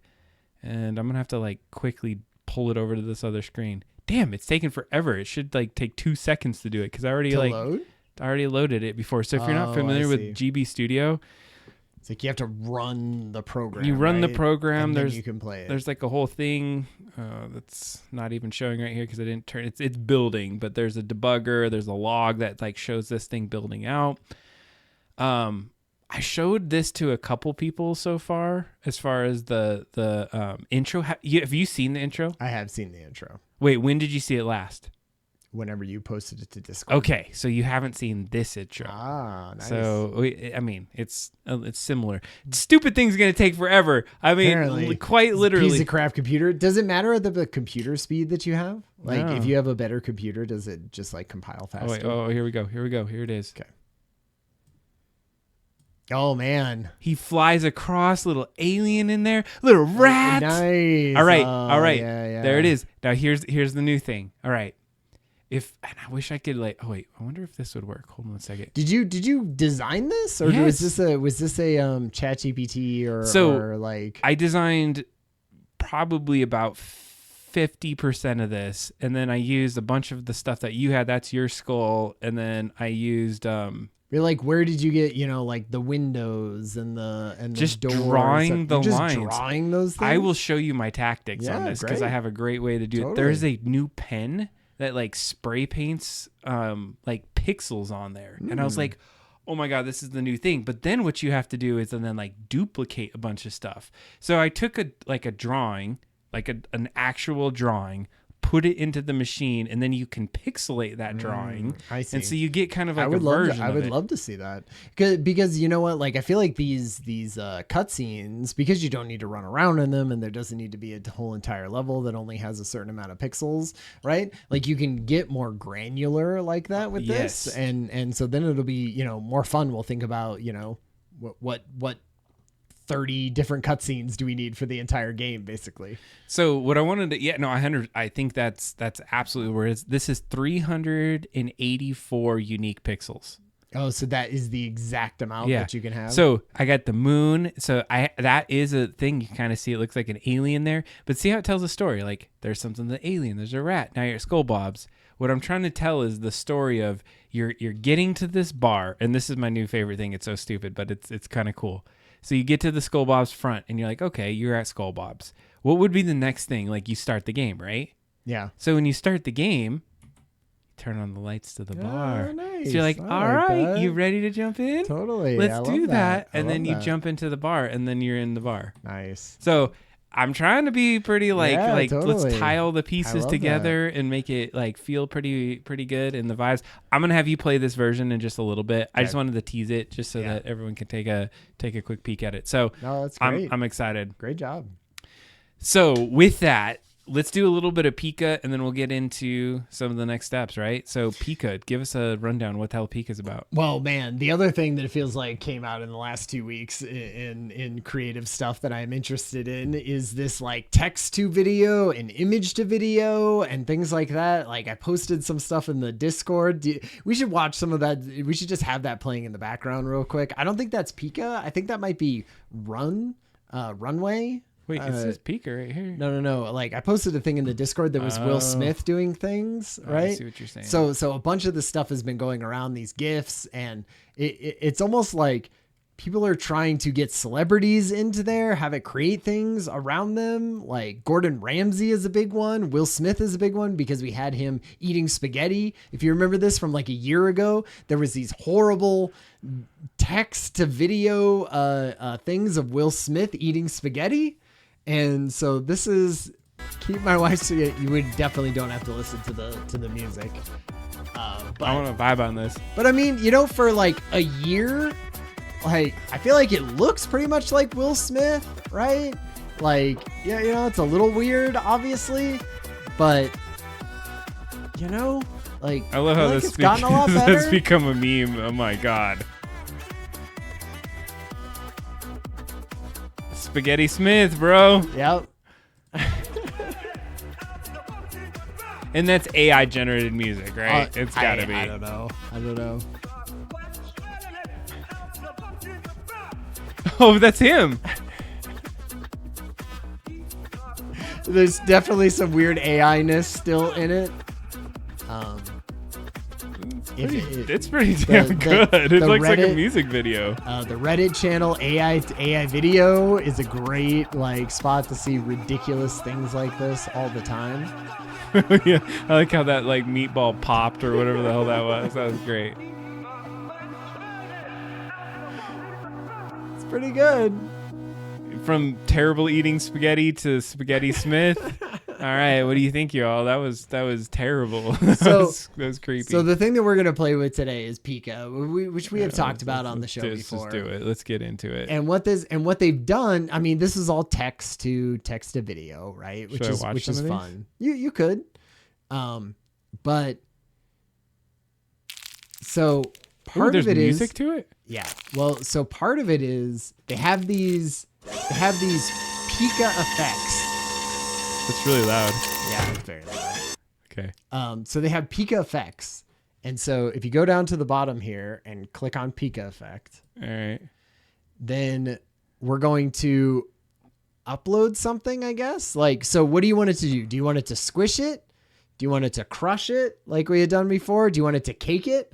The cake it is basically you take anything and it will cut it like it's pretend cake, right? Oh, I see that. No, I want to melt it. And melted is sort of might be the worst one. I would Really? say, yeah. Like it sort of just looks like a cheesy like. It looks so good though. I guess we You have gave one me for melted. Ryan gave me a choice, and then he And ripped I it said- away from me. I gave you a choice and you picked the worst one.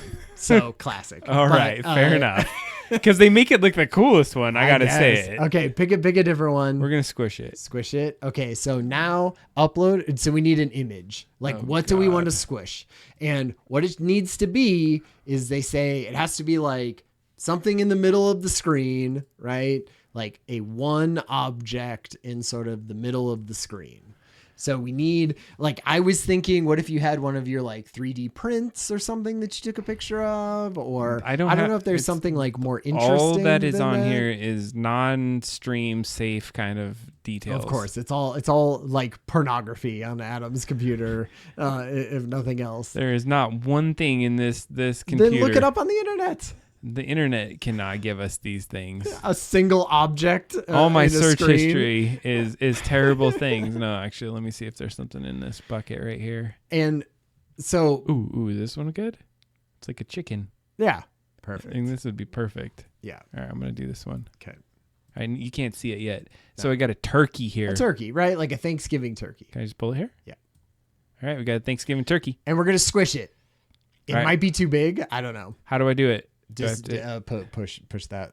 Like, All right, we're squishing a turkey. okay, squish it. So I tried to do this afternoon, and it was like freaking out. Too many people are using it during the workday, of course. But now that it's 9 o'clock at night, 11 o'clock on the East Coast, they're fine. So it's probably take a couple minutes. You could see this one that I did because I'm logged into the double drop down one. This is the melt. Oh, that was so good, Ryan. But like it's high quality. that was the only one that I could get to run was their like example image or something like that. So I was like, boom. I mean, that's a very interesting soundtrack to that one. Yeah, that's why they could put a soundtrack to it because they're probably all exactly the same. We're experiencing high demand right now. Yeah, How yeah. flattering. So are we just waiting for this thing? Well, to you could happen? bring it up in a different tab and then we can look through some of them if you want. Like Pika is one of the higher end ones of these. I feel like Runway is another one that has kind of been at the high end of this. Like Sora is coming out from OpenAI, but they haven't really shown anything from that for the last couple months. They've been giving watch it this to one. creators.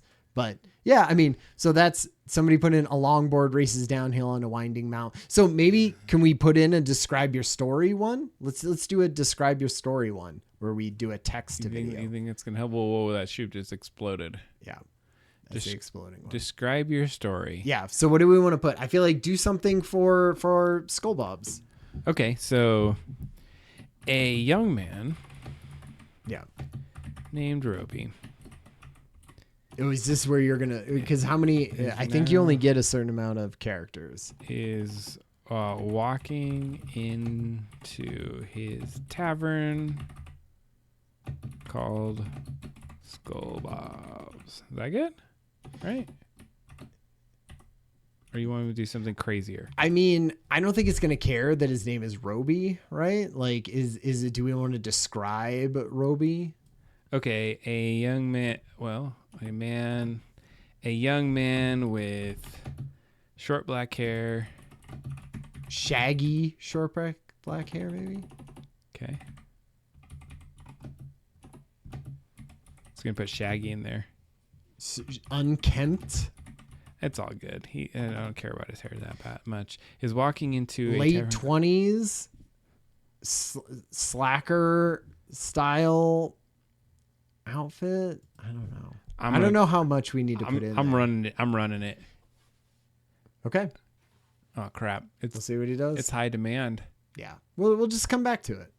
All right. Hopefully that's. Open another tab with Pika in it, and let's watch some of the other ones. We just did that. All right. Let's see here. But we just put in our own prompt. We didn't get to see these other ones. We're waiting for these ones. Let's see what other things. I like this one. What is this? Bullet time shot, 360 camera circling around floating furniture. It's pretty good. It's like something exploded in that room. What's this one? He is making hand heart. Wow, he's like a villain from a video game making hand hearts. They must have uploaded that one. I like the character design on this. like slow-mo, and all they put in was slow motion running, and that's what it came up with. No, they probably loaded. I thought that was the whole point of showing what the prompt was. Yeah, but loading a picture, right? Does this like Oh, I there's see. input. Image prompt. I see. Yeah, okay. Wait, what's this? Her fingers are very long. Yeah, way too long. Oh, it's like an alien. That was not. That was just a girl does a peace sign. That was Yeah. it. That was at the bottom of it. That was all that I got. Squishing the cloud. Is that it? They're like, here's our top 10. Those are That's it? amazing. That's all we got. Oh. I don't know, Ryan. I don't know about this Pika. So we're gonna come back to this in a little bit because it looks Yeah. like there's a little Pika thing going on. So regardless, I remember terrible AI to now us getting sweet prompts. We of said videos. this. We said this when Will Smith eating spaghetti came out a year ago, right? We were like, this is the beginning, right? How fast does it go? Are we replacing Avengers movies with AI shot video from random people to replace our current media? We're not there yet, but I feel like in a year it's come pretty good. Come pretty far. I would say it's awesome. Let's do this. While we're waiting for this, let's try to use ChatGPT 4.0 with Canvas. Have you tried this yet? I haven't. Mike Azul posted this in the Discord. So we'll just do this for just another couple minutes, and then we're gonna pivot. And we'll, if you want to get your phones out, we're gonna play a game. We'll play some Jackbox TV. So get your phones ready to go if you like to play with us tonight. So one of the last things that we'll just do as far as the hands-on with AI is ChatGPT came out with a thing called 4.0 with Canvas. And so what I want to figure out is a way that we might be able to leverage this. What I got to figure out though is like what could I write? I think it's less about writing things. This feels like their thing for Notebook, right? It's their thing of a GPT.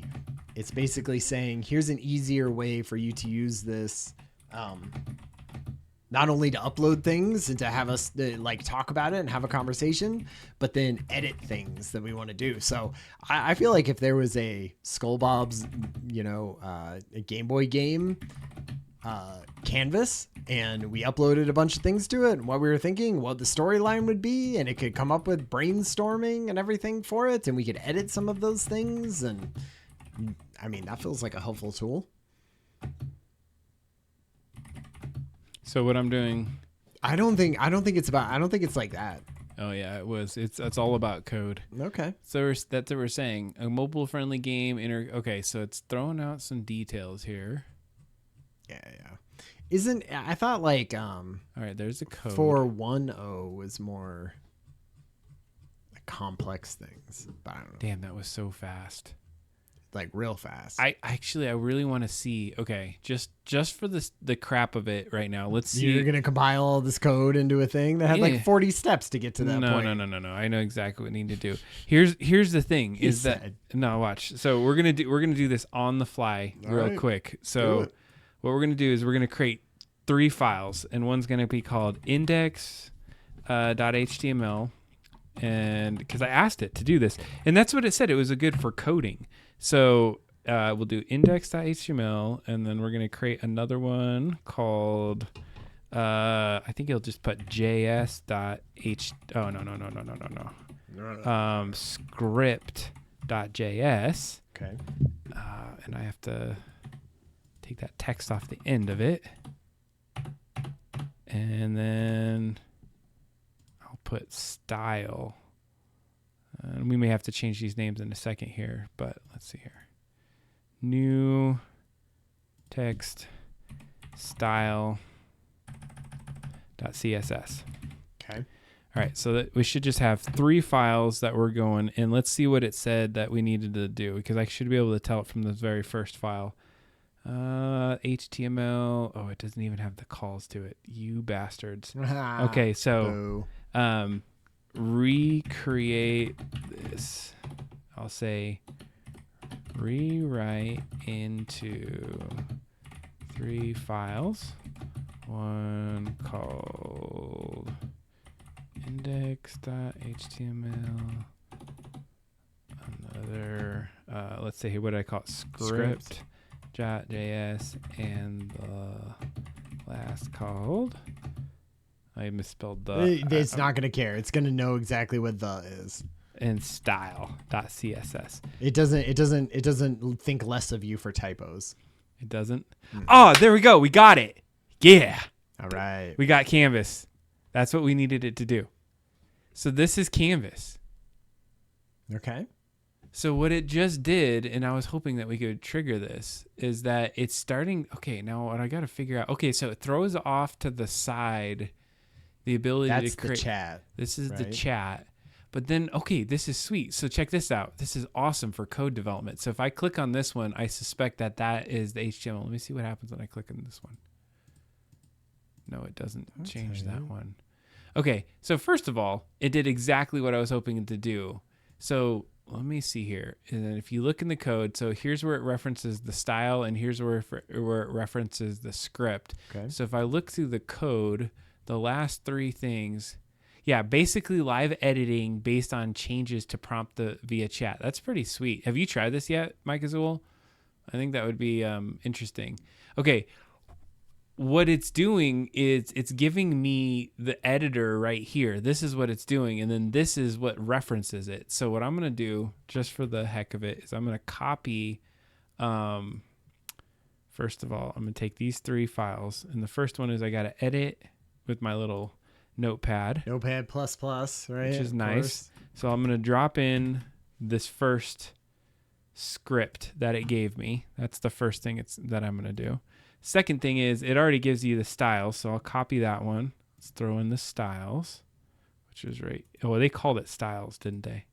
I might have to change the name. It's fine. We'll do that in a second. And then the last one, let's see, just to make sure. No, they called it styles, CSS. Great. And then the last one is the JavaScript. So copy code there, and it is called script.js. And we will edit this one. I'm really interested to see if this is going to run. Yeah. Okay, so we got that. Let's run it and see what it gives. What was the point of it again? Sweet. This is the program it just made. I said make a Game Boy pixel editor. So let's just, and it gave, oh, check that out. Nice. That's sick.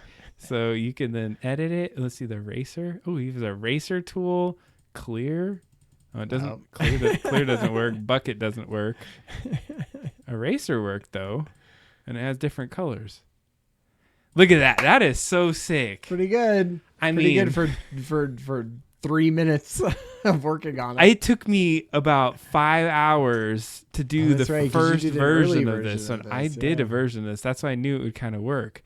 But the fact that it's doing this now, here's a question. If I refresh this, yeah, so it clears it. And saving doesn't work. That is freaking amazing. But because I think what now I could do is I could go in here, and what I'm curious of what you do is, okay, Game Boy Pixel Editor. How do you make these the editors? Can you? Like change those? Like, how do I load that into this? Because you can change it over there on the right hand side. On the right hand side, this is like me editing things, and I can like Okay. change the code. It looks like I can change it. Or I wonder if you can like prompt. Oh, you just ask it. That's crazy. Okay. Ask it to make changes like updating the color scheme. Okay, that's a great idea. So we'll say Can you give it okay. exact?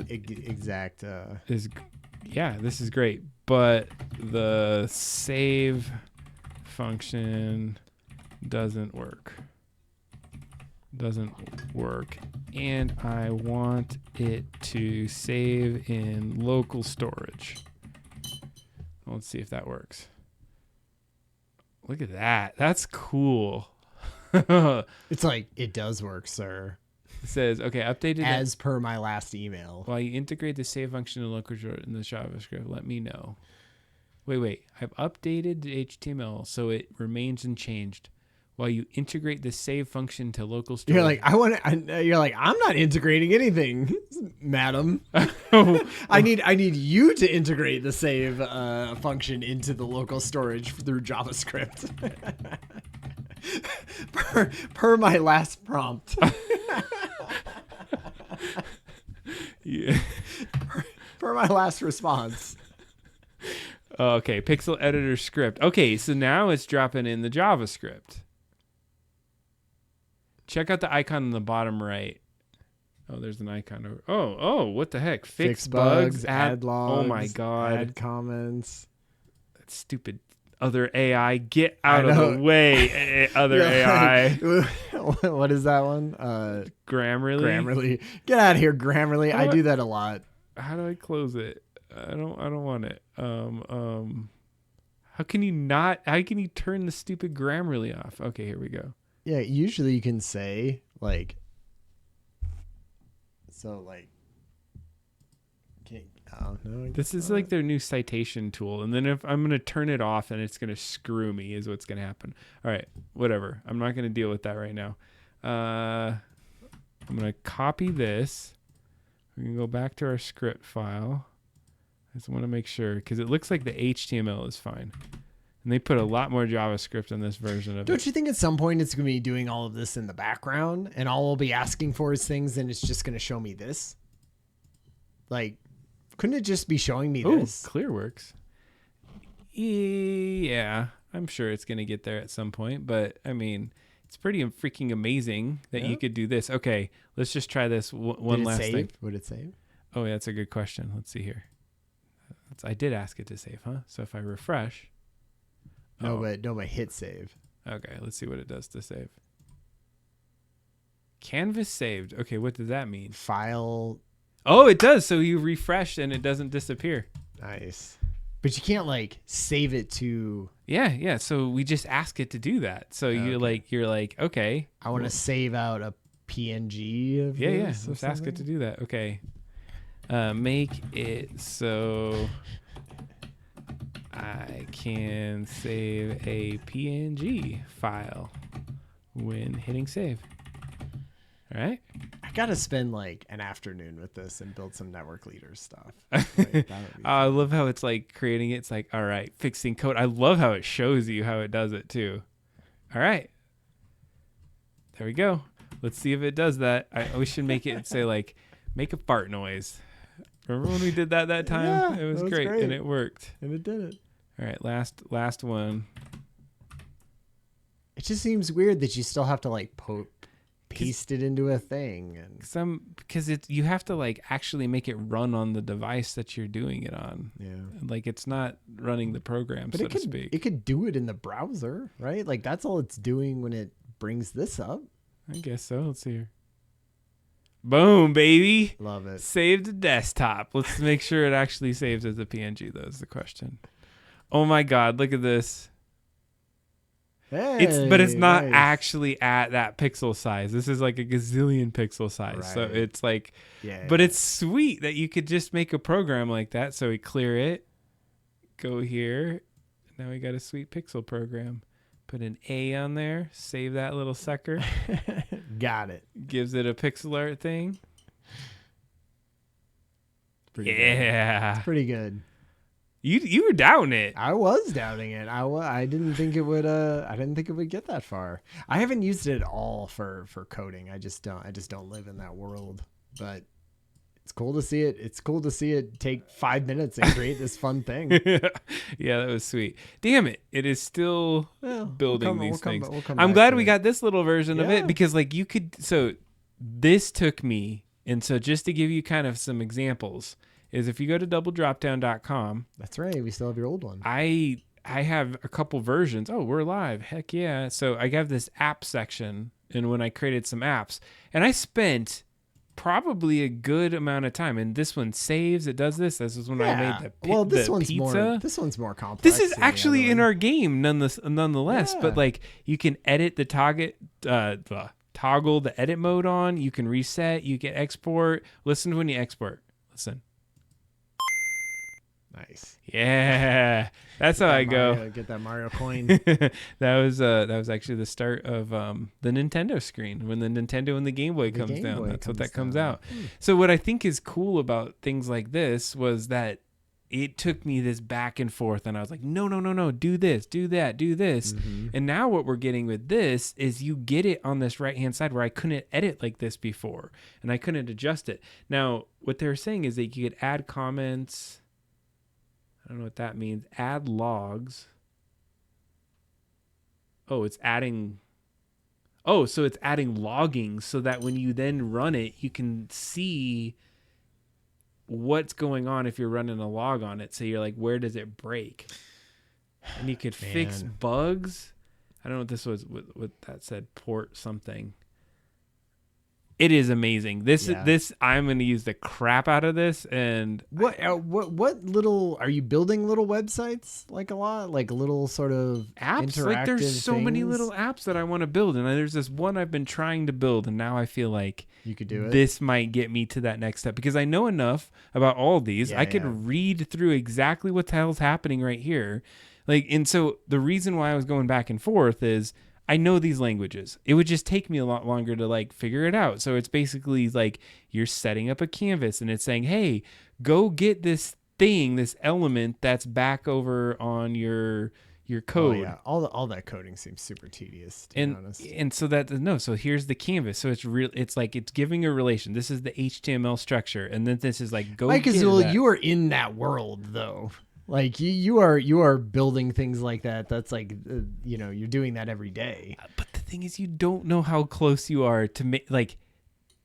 This is as amazing as getting a piece of art that to us, like you were 5 steps away from being able to build apps. Right. More than you realize. No, totally. Like there are whole things in my life where I'm like, oh, it'd be neat to have this like weird little thing that does that and just have that run on a web page. Cool. And what's cool about this is that you can now add like all the comments so you can kind of learn what the hell it's doing. And you're like, hey, at that one part where you do this thing, like, could you fix that so it does something different? Like right here, when it saves it out, it's putting it at this particular name. You can change that, or you can say, hey, I want you to, like, every time you spit it out, put a random number at the front of it so that when I'm saving a bunch of stuff, it's not, like, doing the thing. Well, and it just allows you to do that without having to know where all that stuff is. Like, if I, as a layman, went in and tried to do this, and I wouldn't know where to say that, but I could type in, hey, when you save out something, put a random number at the end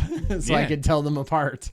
It could do it. I am super stoked about that. Like, I don't think Great. you realize how awesome that totally. is. I don't. Like, it is so cool that we can do I mean, that. but even as a person who doesn't use coding, I see little potentials for things, even just watching you do it. In fact, I will probably go and rewatch this so that I know which files to create of the 3 that you made and ask it for those 3 exact files. I'll probably go back to this. In fact, what time is this at? Halfway through.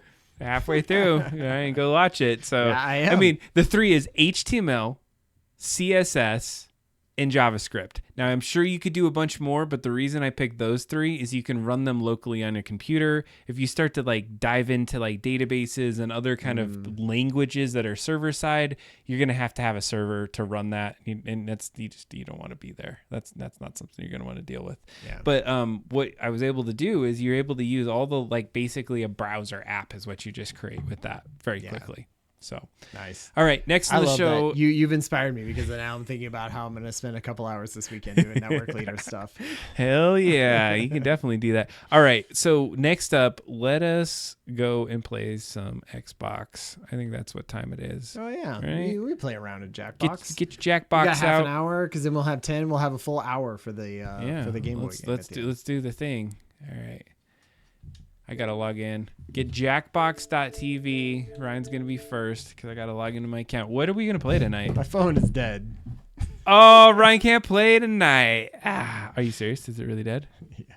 Wait, hold on a second. Can I I don't know what happened. It was like a 20%. can I bring you this? Okay. Will that help you? I don't know if it's gonna fit in there though. All right. I would probably take this off. All right. Well, Ryan gets that done. We're gonna figure out what one we're gonna do. Yeah. Pick one. All right. We'll give. Oh my God. Hold on. Let me get you a different cable here, Ryan. No, it's all good. Are you sure? Yeah. You got this? All right. That's Just this full-on OtterBox I gotta take it off. was like a complete OtterBox, like It's the dismantle. heavy-duty one. Heavy-duty How long one. does it take for it to even get one bit of charge on your phone? Oh, it turned on pretty quickly there. Yeah, it'll die. It'll die. But we gotta let it sit there for a sec. All right, we're gonna do this. We'll take that time to pick the game we're gonna go. Yeah. I feel like I bought a bunch. I looked at that new Jackbox that came out, and everyone was saying it sucked. I know they're definitely hit and miss. No, there was the one that was the adult version of it. And they were like, it's just a bunch of fart jokes, and it's not as hilarious or funny. Yeah, that's too like- bad. I feel like it, in some ways, it lives and dies on the game, but the writing is a big part of it too. So I don't know why I bought this one. Maybe it was like on sale or something. This is one of the newer ones, right? This is 9. Pick a prompt for your team. Okay, this is team based. We need them to be we need it with lots of We like the players. drawing ones. And Well, we do like that, drawing That one ones. does have the ability to do multiple. All right, let's look at this one. We want to just do a drawful tonight? Sure. Who wants to do drawful? Is your phone up, Ryan? Ryan, can you do some drawful? I think so. All right, we're doing drawful. Let's see here. I have 43.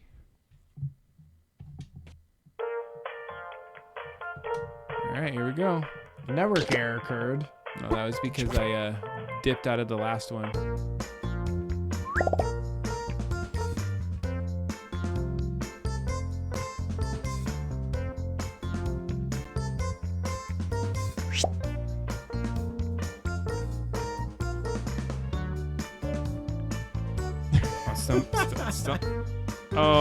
Oh, Ryan's phone. Yeah, maybe I'll come in as the. He's gonna commentate tonight. Do I have another phone that you could play it on? Could you play it Right on here? here? Right You here. could play it on this, Ryan. You're gonna have to do it on here. All Let's right. see here. This is a very lame phone. Just leave it. I apologize for I that. mean, it doesn't got to be great. It's got to be able to run a browser. Okay, I'm gonna let you try it. There you go. You can't take it off that. You're like, it doesn't move from that spot, sir.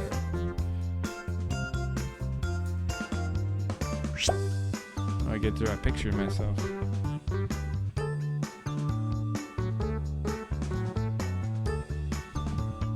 Sorry for that. At least you get to play though. Yeah. Oh, that's fine.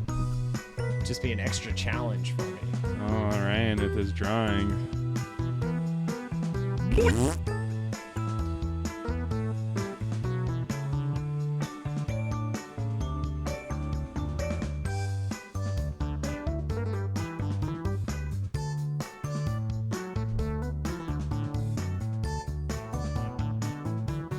I'm in.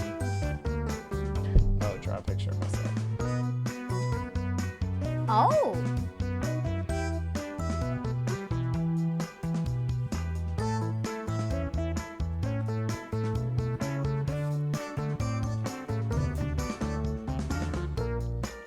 Give Ryan just a second. He's getting himself in.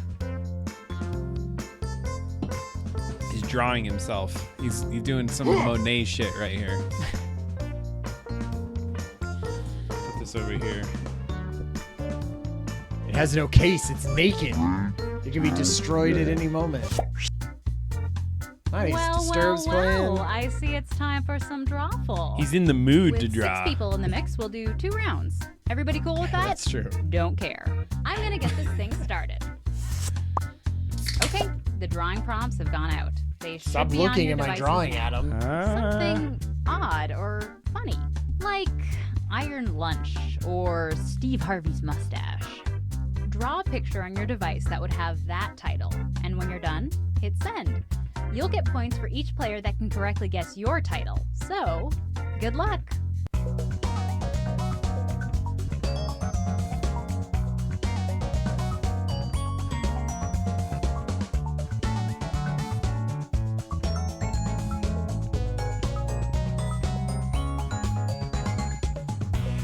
Hello.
Oh, I had so much time I could have added to that.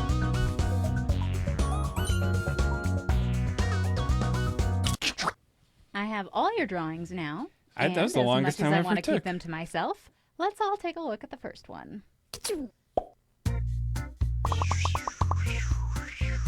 Use your devices to type in what you think the real title for this picture could have been. Do I only get one? Yeah.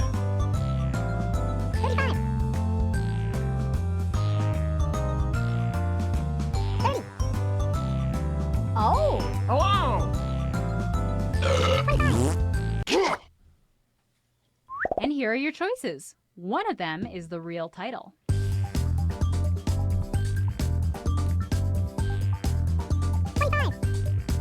Hello! Oh! Okay, who picked what? God dang it. Whoa, good job, Shifty. He is like good at this. Good. That's good. Hello! Good one. Oh ho ho! It's clearly ass jail. See, it was like the most straightforward one. You know, you never know who's gonna get it. Man, me and you in the Good in the job. friggin' dumpster. That's all right. That's all right. Chat's gotta take it sometimes. All right, let's do another one.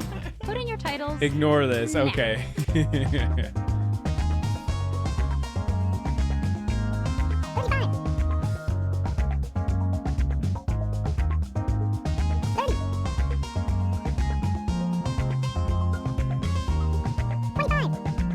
Oh! Hello!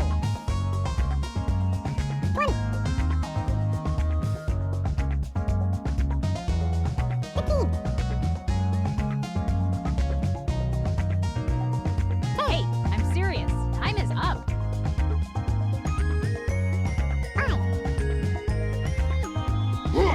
Stop looking at my answers, Adam. You're ruining the whole game. You Whatever, can't help bro. yourself. You Here are can't your help choices. yourself. Oh wow. Hello!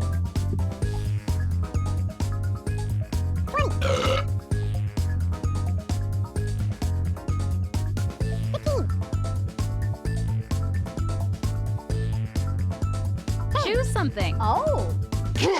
And here are your picks. Hello! Nice. Yeah.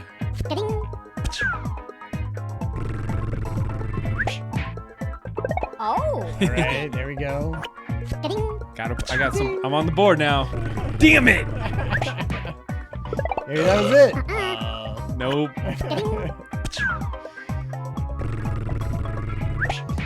Suckers! Oh, is it Creepy King? Creepy Prince. It is Creepy Prince, isn't it? Got you. I know what a creepy prince looks like. I actually was like, is it the king or the prince? Good Yeah, job. yeah. Dang, boosted up. That helped me a lot. Yeah, it did. Disturb's like a professional at this, by the way. And now, this drawing.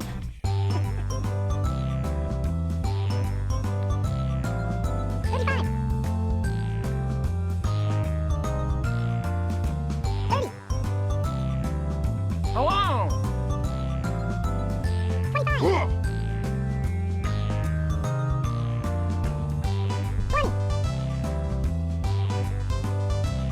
Oh!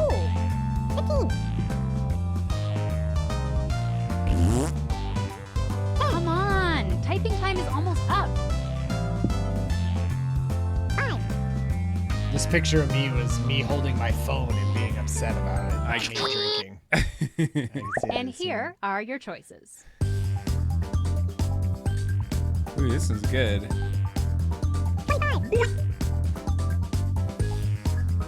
Hello! We shall see. It's usually not the one you think it is. Oh, let's see what people picked. Oh, Damn it! I was hoping for more. Suckers! Ah, you and I had trapeze, bro. That's funny. I have no idea now. Yeah, now I'm done.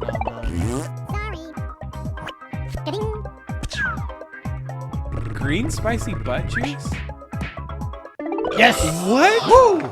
Yes! Oh, Got it's it. because salad tongs. Oh, Yeah, so those are the good. I salad see it now. tongs coming in as soon because I thought trapeze and that was like the big top sort of below. Yeah. But then when I saw salad, I was like, I bet those are tongs. I bet those are. Yeah, that's a good job. Yeah. Always makes sense let's after. take a look at our next drawing. All right.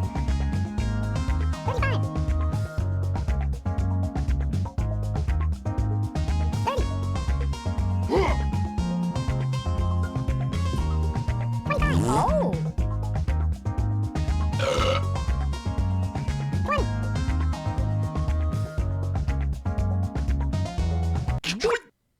Boy. here are your choices.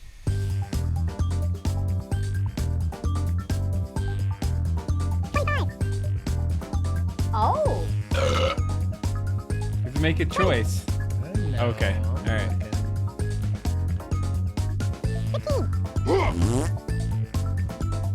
These are all good. I'm giving extra things. Good Oh yeah, answer. that's true. These are all good. I'm doing everyone.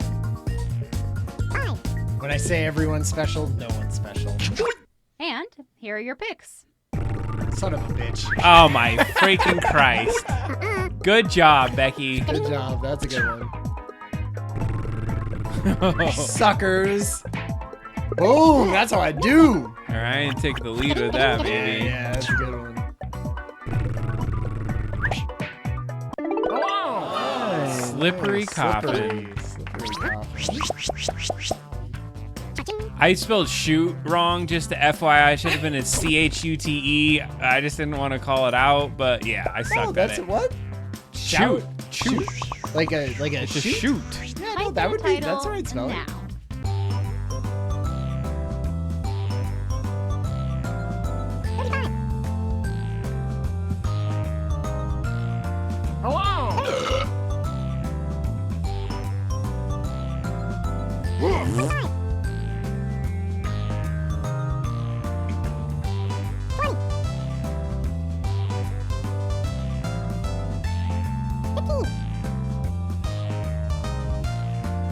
Yeah, I think this might be my favorite Hey, I'm Jackbox serious. game. Time is up. It's definitely hilarious and great.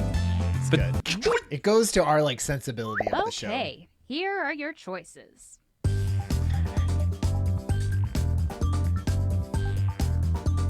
Hello.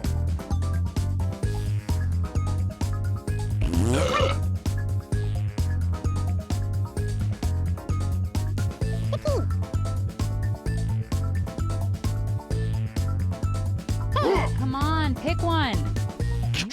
And here are your picks. God damn it. Good job, Mike Azul, by the way.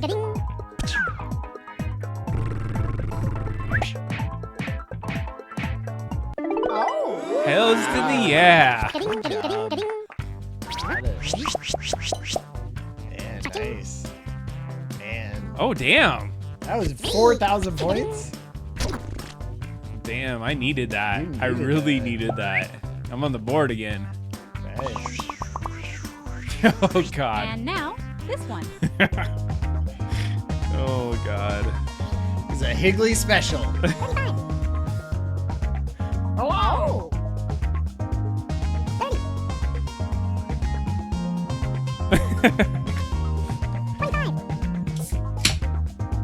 I think if they had a race or anything else on this, it would make it go slow. Yeah, you would have too much time, and then you'd be like, oh, I didn't finish. This game has helped me with Inktober. Yeah, there I you go. commit. come Yeah, on. gotta- Typing time is almost up. This is not that complicated of a prompt here, people. Shouldn't take you.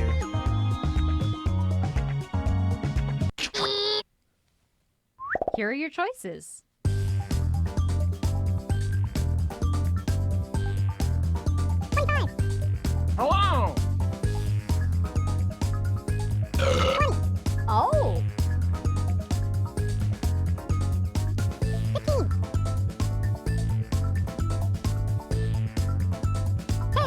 just pick. Okay, who picked what? Oh my god. Right in the gills. That was so good. I thought that was it. Good job, Shifty, you little shifty shit. Okay, good on. Dolphin does not have gills. Oh. Dolphin punch. Looks like a dolphin, dude. We just put question marks.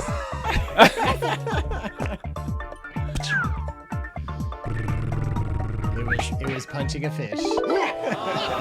Oh man, I thought it was that. You know, I'd But punch I was like, that fish I thought too. this is gills right here. That was a fish. A dolphin wouldn't have gills. No, but punching a fish in the gills was I one, see. right? Right in the gills. Well, that's what. Yeah, I think Michael's a wolf. Hey, let's do that drawing Okay. thing again. Prompts should be on your devices now. God, couldn't have made it worse colors.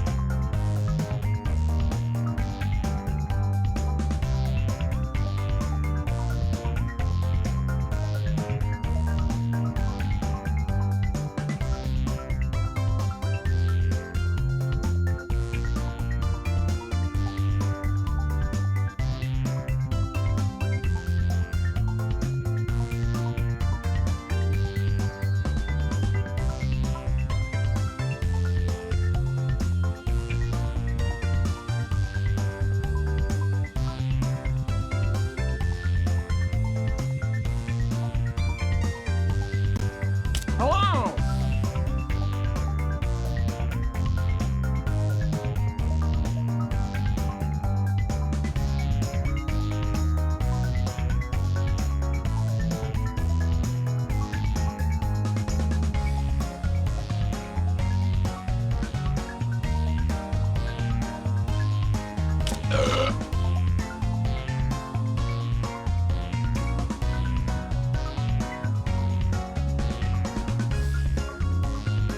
Oh, you suck. Ooh.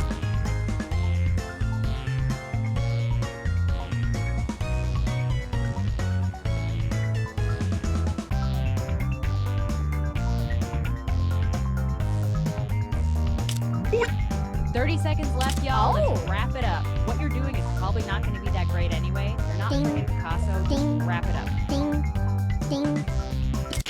All right. Oh, good. All of you got your drawings in on time. Let's see the first one. Next up.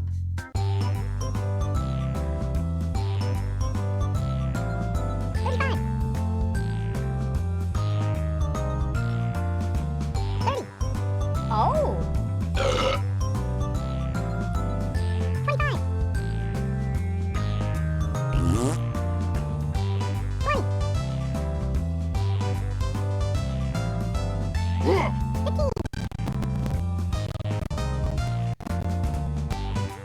Hurry up, people. Just type something in.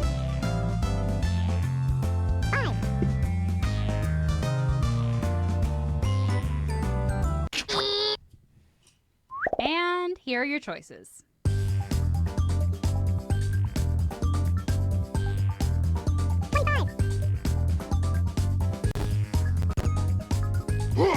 Ugh. Oh.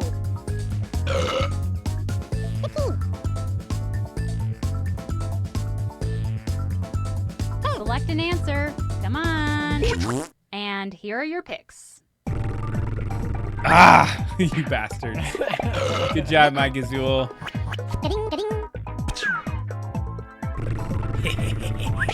Smart dog. Oh.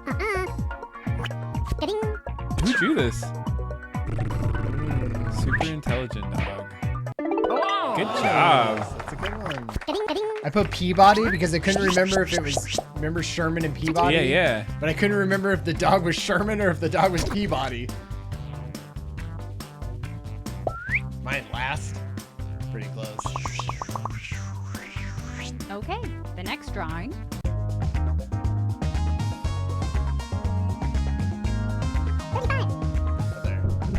Hello. Higley, another Higley classic. Oh.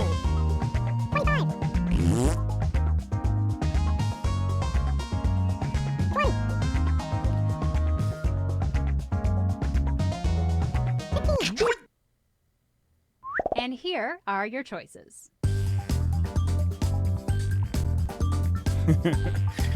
Oh, jeez.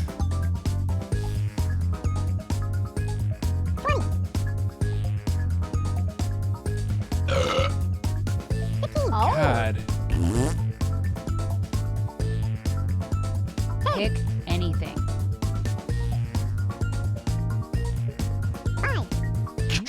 And here are your picks.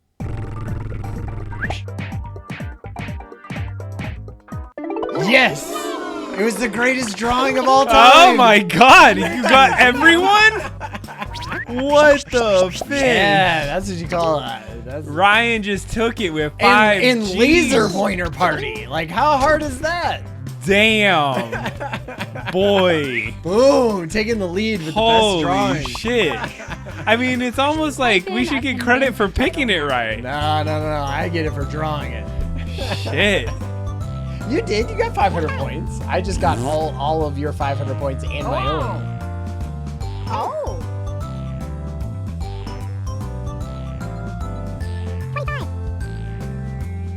I don't ever think we've ever got unanimous like that.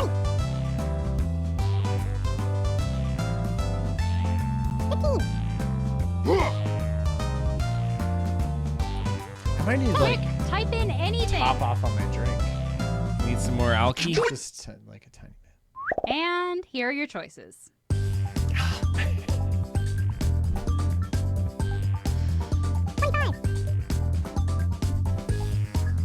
Hello.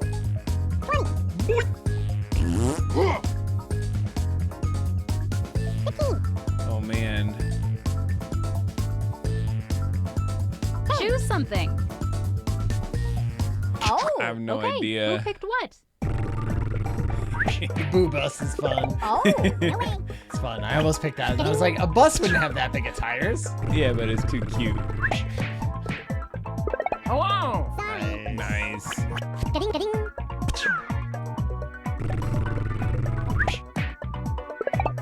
Ah, see, it's like Is it one word? because I did Gravedigger too, but I just had it as one word. All us Monster Truck people know that You Gravedigger got is a 2 words. Gravedigger. Oh, dang it.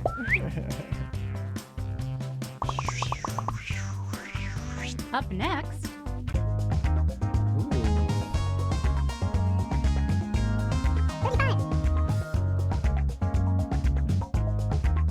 Hello.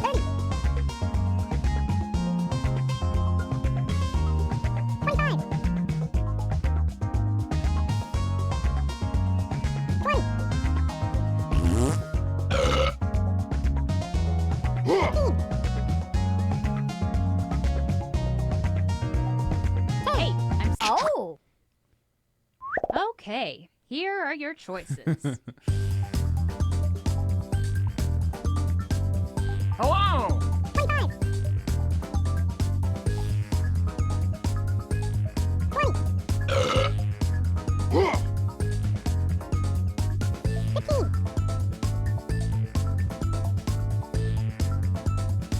Tap any button. Oh. Let's see what people picked. No. No. Suckers. Damn. Ryan is like on fire right now. Putting the good out. Nice. Yeah, I got it. Good job. Good job, Becky. That was good. Oh, still winning. All right. This has been a Enter your titles now.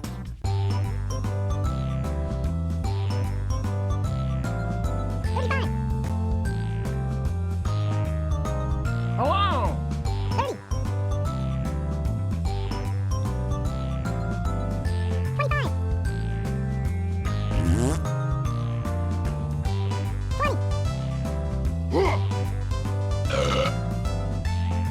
Hopefully I spelled that right. You're not supposed to I give did that tell anything. away. I'm a bad speller, so it could be anything. Here are your choices.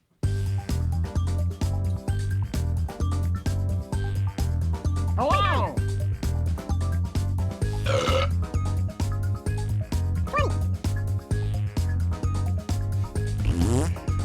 Propose no is just like too clever. Pick something. Propose no. I love it. Want that on a shirt. And here are your picks. Oh, good one, Mike Azul. Yeah, good one. Yes. Good job. Good job. Yeah, okay, all right. I'll do it. 3. I'll take it. 3 G's. Does that put me? Oh, right under you. Oh, man. I could have close. used those 2 extra votes there, folks. All right, let's do another one.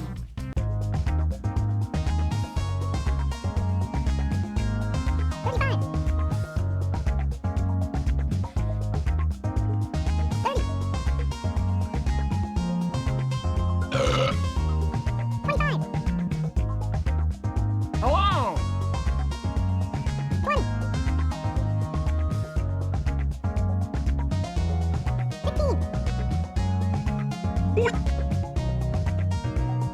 Come on, typing time is almost up. And here are your choices.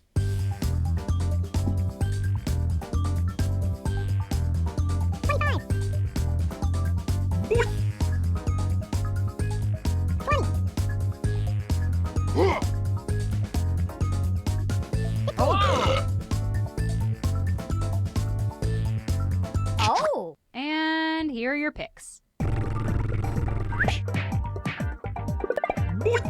Good one. Yeah, it's good. It's like sometimes you just do the most obvious one, right? No way. Ding.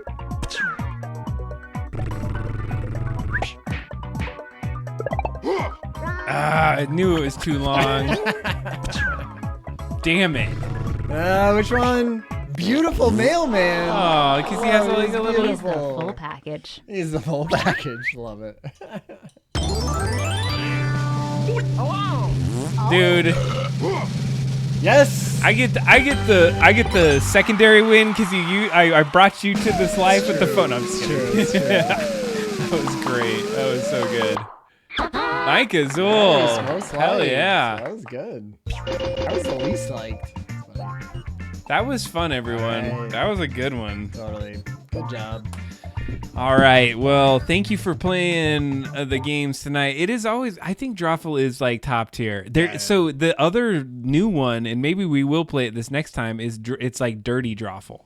Oh, I think okay, that's what so it it's is, like, just the prompts are They're like more adult. but yeah, they're more adult, but they're kind of like kid adult. They're like PG-13, like, oh, I'm laughing in my room adult. And so I don't know, maybe we'll play it. Who wants to play that next time? I don't know. Totally. Let us know. Yeah, if you want to exactly. do that Drawful. So is it like curse words or like sexual innuendo? It's like or it's is like it- 13-year-old sexual innuendo, okay, like yeah. he farted on her arm, see, or right. like As opposed- boner, To- or yeah, like it's like exactly. not Yeah, great ones. So totally. they're not. Yeah, but that could be fun. Maybe even for the 24-hour stream.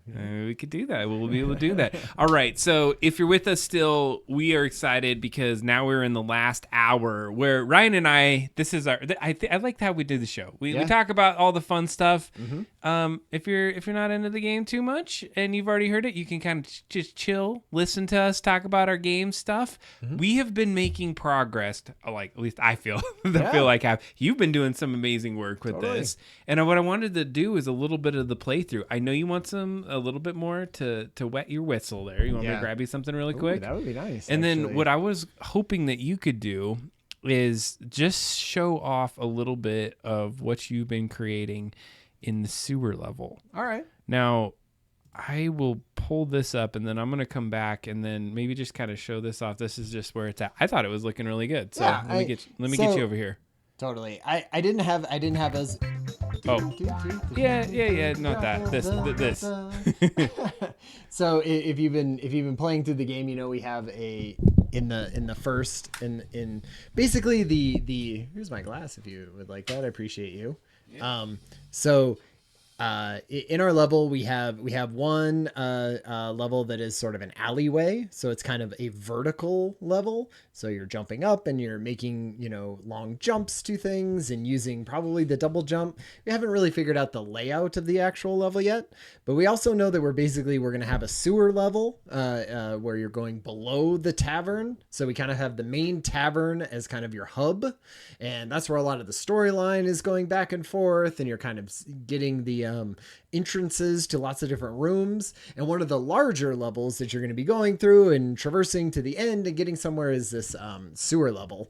And it was actually kind of neat. I just did a bunch of research on like what goes into sewer levels, like I always feel like you have to have a grate that has water pouring down, because we knew we wanted sort of sections where you would be falling into the water and getting hurt. And so you'll be jumping into these. I really want to do off to the right hand side of this one, or even, any of the water. I want sort of little bubbles to be going up through it. I thought that could be a fun, like quick 2 or 3 frame animation of bubbles rising. I think this is only at this point like about 30 or 40 unique tiles at this point, so it's like pretty sparse, which is good, because here's kind of what I was thinking is this is enough to where we could build out the platforms of the level, right? Like we could sort of build it out to have, there's going to be barrels and pipes, and there's going to be basically what you need at this point is the platform.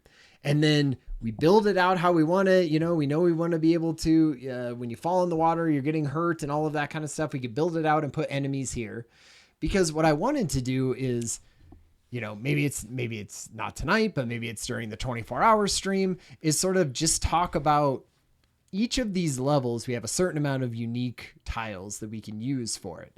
And I want to make sure that when we use those unique tiles, they're not just for some random stuff that I think is cool in the level, right? When is the 24-hour stream? November 2nd. So we're doing a Friday sort of evening on the 1st, all the way through Saturday to probably 9 or 10 p.m.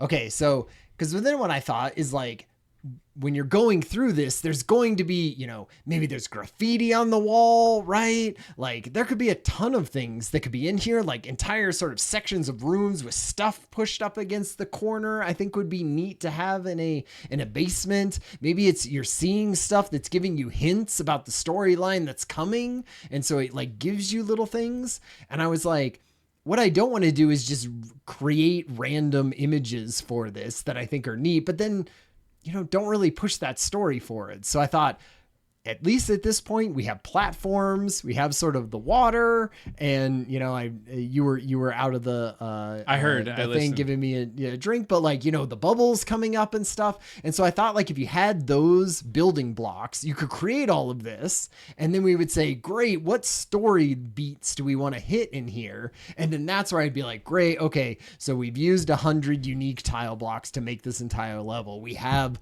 200 and whatever. 386. Yeah, so we would have a couple hundred to use then for these unique story bits. And I was like, great, like that is the thing that we should be talking over and doing, as opposed to just me unilaterally building things because I think they're neat. Which I kind of did on the alleyway, and then I sort of stopped myself. But it looked it looked badass, right? But like maybe not too my own horn, but like it looked cool. But what I didn't want is to just be like, well, I used up all our unique tiles, so now if we have some story bit to tell, we have no unique tiles to use to tell that. So okay, I love where this has been going. So if you've been following this, and I've been going back in time to when we first started this game, and the amount of progress that we have made, and the amount of like, it's like watching a kid grow up. When you're with the kid every day, you're just like, oh, this is where we were at. Yeah, exactly.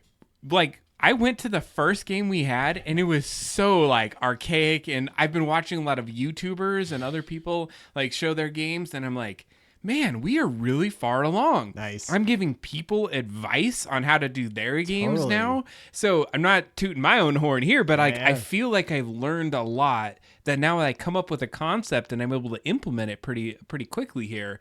So what I was hoping to do tonight, and this is like the perfect time to do this, is that you and I are starting to like sync up like outside of this area, because I worked on the sewer level and I worked on the fun of the gameplay, knowing that you were going to come in with some cooler version of what it would look like. Sure. So one of my things is I have to build the physics, and there's not really physics in a Game Boy. There's no gravity in a Game Boy, Yeah. but there's some things in there. And so even when you say like bubbles, I'm like, okay, there's some limits there, because bubbles won't just like bubble up through that whole thing.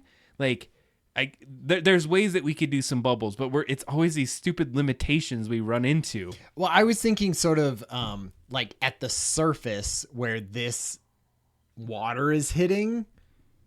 It would be neat if there was like a shimmer or something. So I was like, oh, could it just be sort of 2 frames that are kind of going back and Here's what I forth, want you to or- do. And I don't know if you played this far, but I want you to play the game right now. Okay. And I am going to, because I think I played it last time, or did you play it last time? I can't I think I remember. played it. Okay, we're going to do this again, and you're going to play it. And I'm really excited to kind of to show off where we're headed. So what I'm going to do is, let me kick over to our analog pocket. Hopefully it's here. Okay, so it is.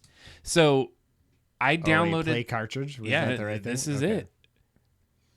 So first of all, I thought that, I don't know, I really like spent a lot of time doing that. Great. So Looks amazing.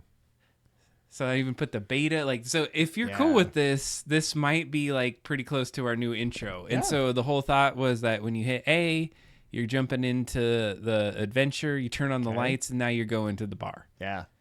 So one of the things, first of all, before we get too deep in it, hit the select button. And so if you go to map, I haven't built out some of the pieces, but now, and these are stupid little details, but just to show you like how detailed I'm getting, is like it loads how many hearts you have and what weapons you have, and then what location you're at. So you hit select again and you're out. If you hit select again and you go to loadout, I loaded your icons in there. Oh, so yeah, that's like a nice. new thing. Okay. I haven't got it to the point where we put things. I thought the Wording. stream might be nice, where you're like, if you're in the weapons, and I know I can't show on my pointing it on the screen, but if you're on the weapons on the far right, let's say you select one, it would Yeah. show just to the right what the weapon Yeah. and maybe some I think details are. yeah, totally. I think like, are you saying? I would almost think you would want it to where when you highlight over the Mm-hmm. top of it, it would show you. So you'd be like, oh, here's this thing, here's this Yeah. thing. Okay, now I'm clicking on it and I'm moving down to the next one. Absolutely. And I think that's what we can create. So that's that screen. So then the other one that I was like, so if you hit that or select one more time, if you go to items, so I started to redo this screen a little bit. It used to Yeah. be 25 items. Now I've reduced it down to 15. And then, so the thought is every stage will have 4 things you get. And then the one that's on the far right is like the key or the key card or the way to get out of the level. Like Right. the thing you need to get out. Yeah. The 4 at the beginning are like, those are the collectibles. You don't have to get all of them. Yeah. And so I haven't fully like, I've done the first line, but one of the things that I had done before was if you picked up one of the power-ups or the weapons, it used to show in this level. It no longer does. It only shows in the loadout level. Okay. So I only have one thing that we actually get in this game now that's a collectible, and it's a page. And so just for this one, when you hit the one page, all 4 of those things are going to show a I page see. Okay. just for now. Sure. But I'm thinking like, what are the 4 things that we need to collect in each stage? Yeah. So that helps to tell the story. Totally. And then there's always one thing that you need to get to 100% to get out of the level. And I think you should sort of know that going in, right? It's sort of, you're trying to find the key to the brewery Yeah. at this point, or you're trying to find the key card, or you're trying to get the axe that lets you smash through the door, or whatever it is. So I don't know how we show that, but you could show hints or little things in the question marks. And would here. you say that, yeah, when you click on things, Yes. that's when it would like come up and tell you No, about it? those descriptions are not correct to Sure, what you're it's just- seeing, but they were the old artifacts. But I figured we'd figure out, and then Yeah, I yeah. change it then. So if you hit select, the only other thing that I did is if Wait, load out. No. Wait, so there. we did all the other things. If you hit start, so what happened before, and this happened, I think either live on stream or I was working with my son. I was watching him play, and he actually was like, "This is really good. You're doing better now, Dad." Because at Nice. first he was giving me crap about it. Is it that? But he was going through, and he hit save once at a point where he didn't mean to hit save, and it just saved over his other game, and he had like done all this progress, and then he like accidentally restarted and hit saved, and then Oh, I did that on stream. I did it on stream. Yeah, So yeah. remember what I said? Is that if you hit save, you have to do it to where you can cancel out or actually I pick see. save. Okay. So now Nice. you have. Now I we mean, can these save are game. that seems so simple. Totally. No. But That's that takes It's like a copious amount of time to figure out how to do that, and it had to touch every single level to update it to say now when you hit this, do this. So Yeah. that was one thing. okay. So I just want to throw out some of the details, but the big one that I want to show. Okay, so you see it says museum. I Yeah. don't like that, Sure. but I just wanted to start Totally. marking it because my son was playing it and he's like, "What is this room again?" And like he kept forgetting. I put the things. Okay, here's another big one. What happened before? When go ahead and stay on. I don't have any you don't have any weapons, yeah. weapons, but this is good. Oh yeah, there. That was a glitch, and I'll have to figure out. But if you go over here, okay, first of all, the spider kind of like Oh, yeah, changes his he- thing. But one thing that happened before is you had to have Like, the bat to fight it, right? Yeah. Jump on him. Okay. Nice. So now you can squish You can things. squash them. And it's only things that like Yeah, there's only cool. certain enemies you can bat him or you can squish him. Nice. That is good because you might not have anything at this Yeah. point. So I was thinking like the progress of the game is the first level, and we'll talk about this. This is the fun part of the stream, is that you don't really get like the bat or the cool stuff in the initial part of the game. You're just learning to run around and jump around. Yeah. And so you try to do some of this work, and I think we know the story up to this point. It's like D is the main point. We have to figure out how to like say always go back to D. Yeah. That was one thing my son said. So if you go to D, she should kind of prompt you to go to the bathroom again because she's like something stinks, and you're like, what would stink? A bathroom, right? Yeah. Okay. So once you do that, now we got a new thing, Oh, a man. roach. Uh, So you got roaches. nice. Does this push me up? Nope. Oh, it just hurts me. It hurts you. Okay. It's a killer. All right. And so Nice. I just was like, enemies you can jump on. Yeah. No, I like that. I didn't think the roach would look as good as it did, to be honest. looks but great. it actually looks like a roach. Totally. So then there's this one. So I tried your thing of trying to have him jump off walls, and for whatever reason I can't make that happen right now. So I may have to figure out what makes him jump off walls, but we'll talk I about see. that. Okay. But there's something I'll tell you about that. So I was trying to put more enemies in the level. Yeah, now. yeah. So I really want to see what your impression of this next part is because you built parts of it. And so what you have, I think will be really important to think because I'm not married to it. Okay. Remember that was like a key area of our initial game. Now it's just like you can die when you get those on accident. All right. So here, okay, first of all, Okay. I there's like your that. there's your had you seen this last night? I can't remember. So yeah, we have like that could be your bubbles. I need you to come Sure. up with the cool bubbles in here. So just as a side note, And I have nothing, right? I don't have. you have nothing right here. But what I'm gonna do is I'm just gonna pull this. Oh, I can't do it on that screen. I forgot. Pull it up in front. Actually, I can. So I'm gonna take this off, and so this is what Ryan has been building Right. right now on this level, and this is basically those water buckets that we're in. And so Ryan's playing on those different areas. So it's like all the black and all the little like cut corners and stuff were just me trying to limit. Like those are just, I don't know why I did that, but I just made it so it looked like it wasn't just blocks. It looks kind of cute, but not what I was expecting. I want Ryan to build. Sure. Well, and this is one of those things where see, we got hit. Yeah, so here's one thing about the water. If you get into the water and you stay in there, so if you get in there and you can get out fast enough, you don't get hurt. But if you're in there like for a second, then that's when you get hurt. So I thought that was kind of like a cool thing, saying like, oh, you can get out of it if you're quick enough. Yeah, I guess it'll all just depend on how like hard we want to make it, right? Okay, so before you get into this next level, I want to preface it with something. I've been playing a bunch of platformers and looking at people and what they say about platformers. And one of the things you said last time, you're like, oh, it's too hard on parts. And then one of my things is like, if you want to get retro gamers to be able to enjoy this and like not just have like people like look at the story, it's gonna have to have some platforming that's gonna be pretty important. So I'm fine with that. It's like you have to build people up to it though, right? Like you can't, because my only problem with hard sections is you have to know that it's like beatable and that it's building on your skills. Okay. So as long as you're like, you have an easier level and you're like, oh, okay, I'm jumping and I'm doing things and it's good. And then the next level gets like slightly harder. Because what you don't want is like the very beginning or the very something. And then you're like, am I even supposed to be here right now? Like, I want to see your impression of this. And I want to call it Mike Azula's mixing texture with solid colors could be cool. And I agree. Like, we haven't talked about color, and that might be something to talk about in a minute. Yeah. But I want your just honest impression, because this next part, I'm just going to warn you, could have some difficulty in terms of the platforming elements. This is a parkour level. I made it into parkour, and I want to just get your impression. Okay, and I have nothing, right? You have like, nothing so but jump, because what I'm trying to jump. do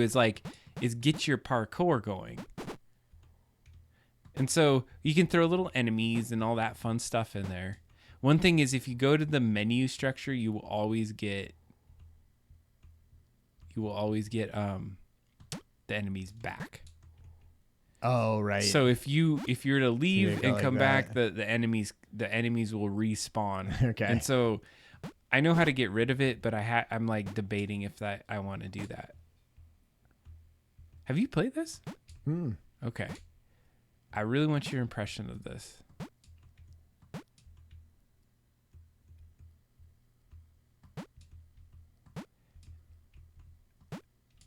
Oh, I can't get back up there now.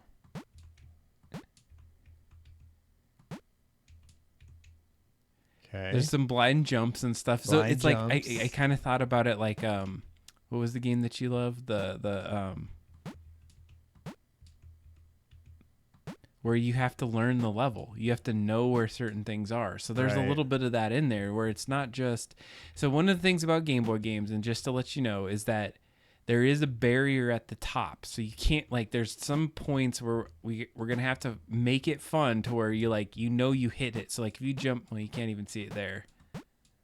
Like, basically, I can't jump any higher than that, right? Yeah, like you can't like this one. See, like jump there. See how it like you hit into Yeah. that top. So it is kind of a thing, but it's not. I don't think I can make that jump, right?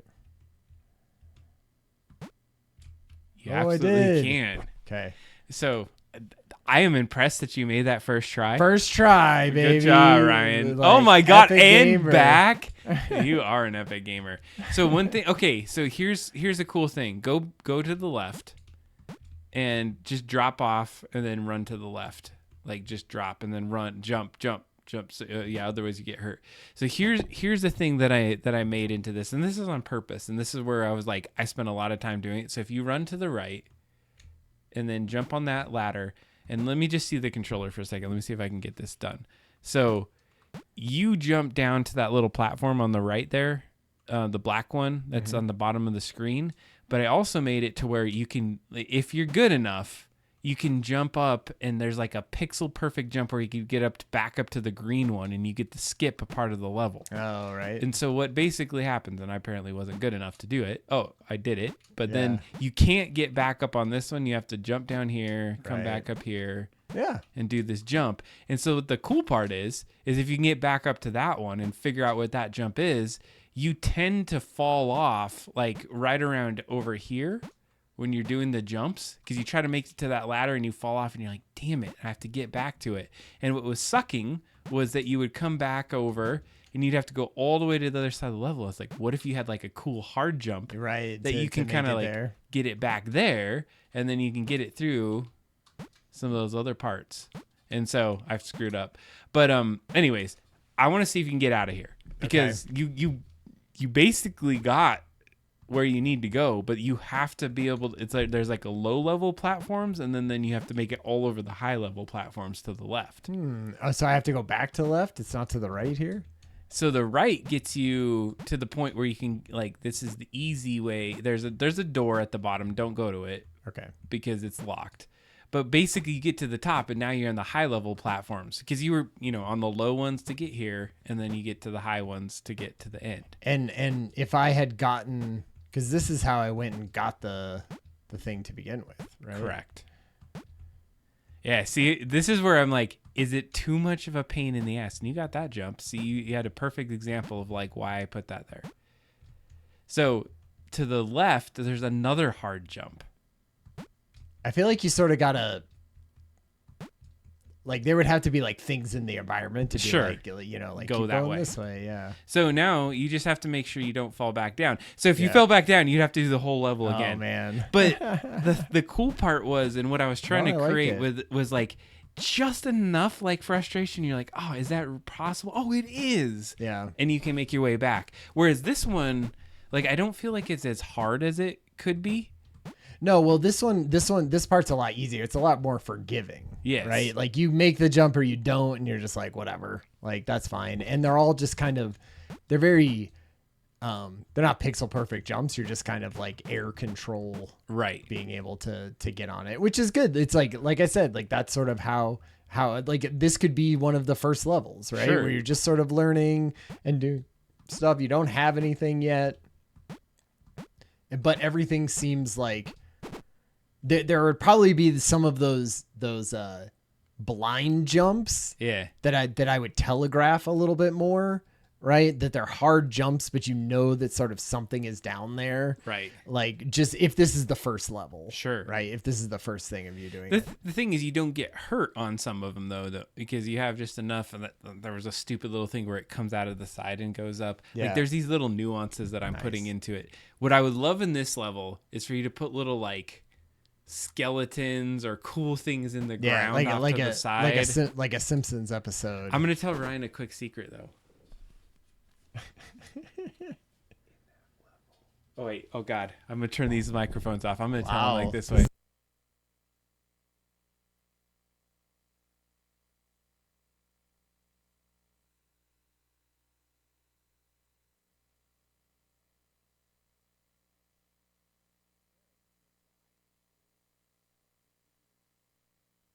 All right, Ryan just got a secret, and you got to see the secret. If you can read lips, then you'll know what we just said. But you Oh, don't yeah. know. So, oh man, that was so epic. Oh, you did. I love that though. It shows that you died.